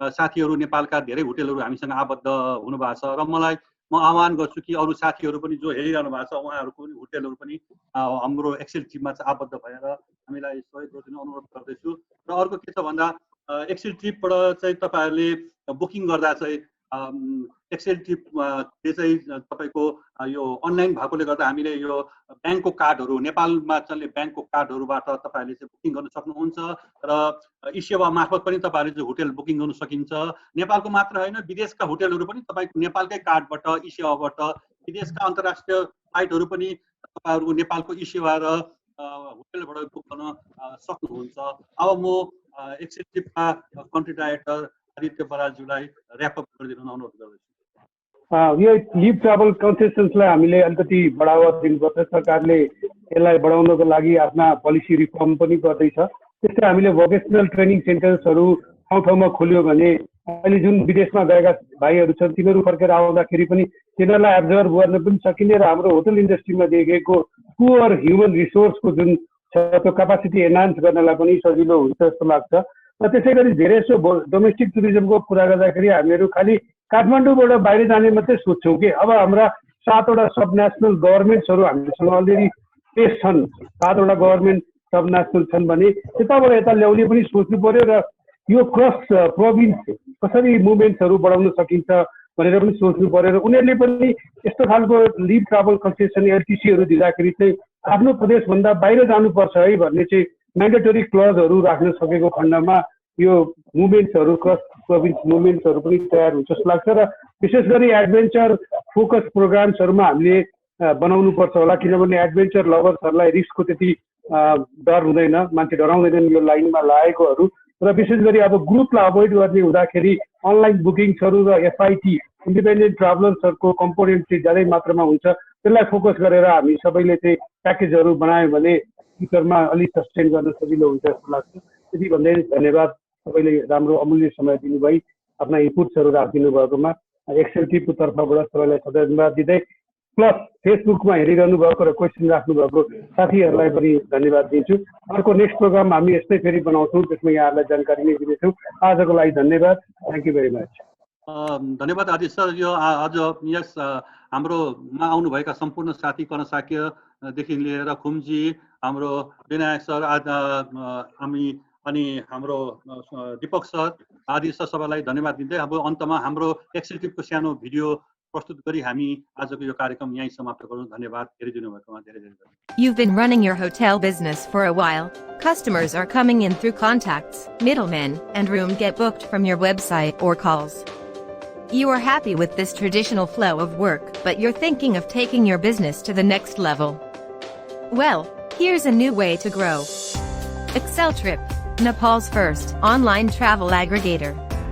Exceltrip uses the most secure ledger system based on blockchain technology.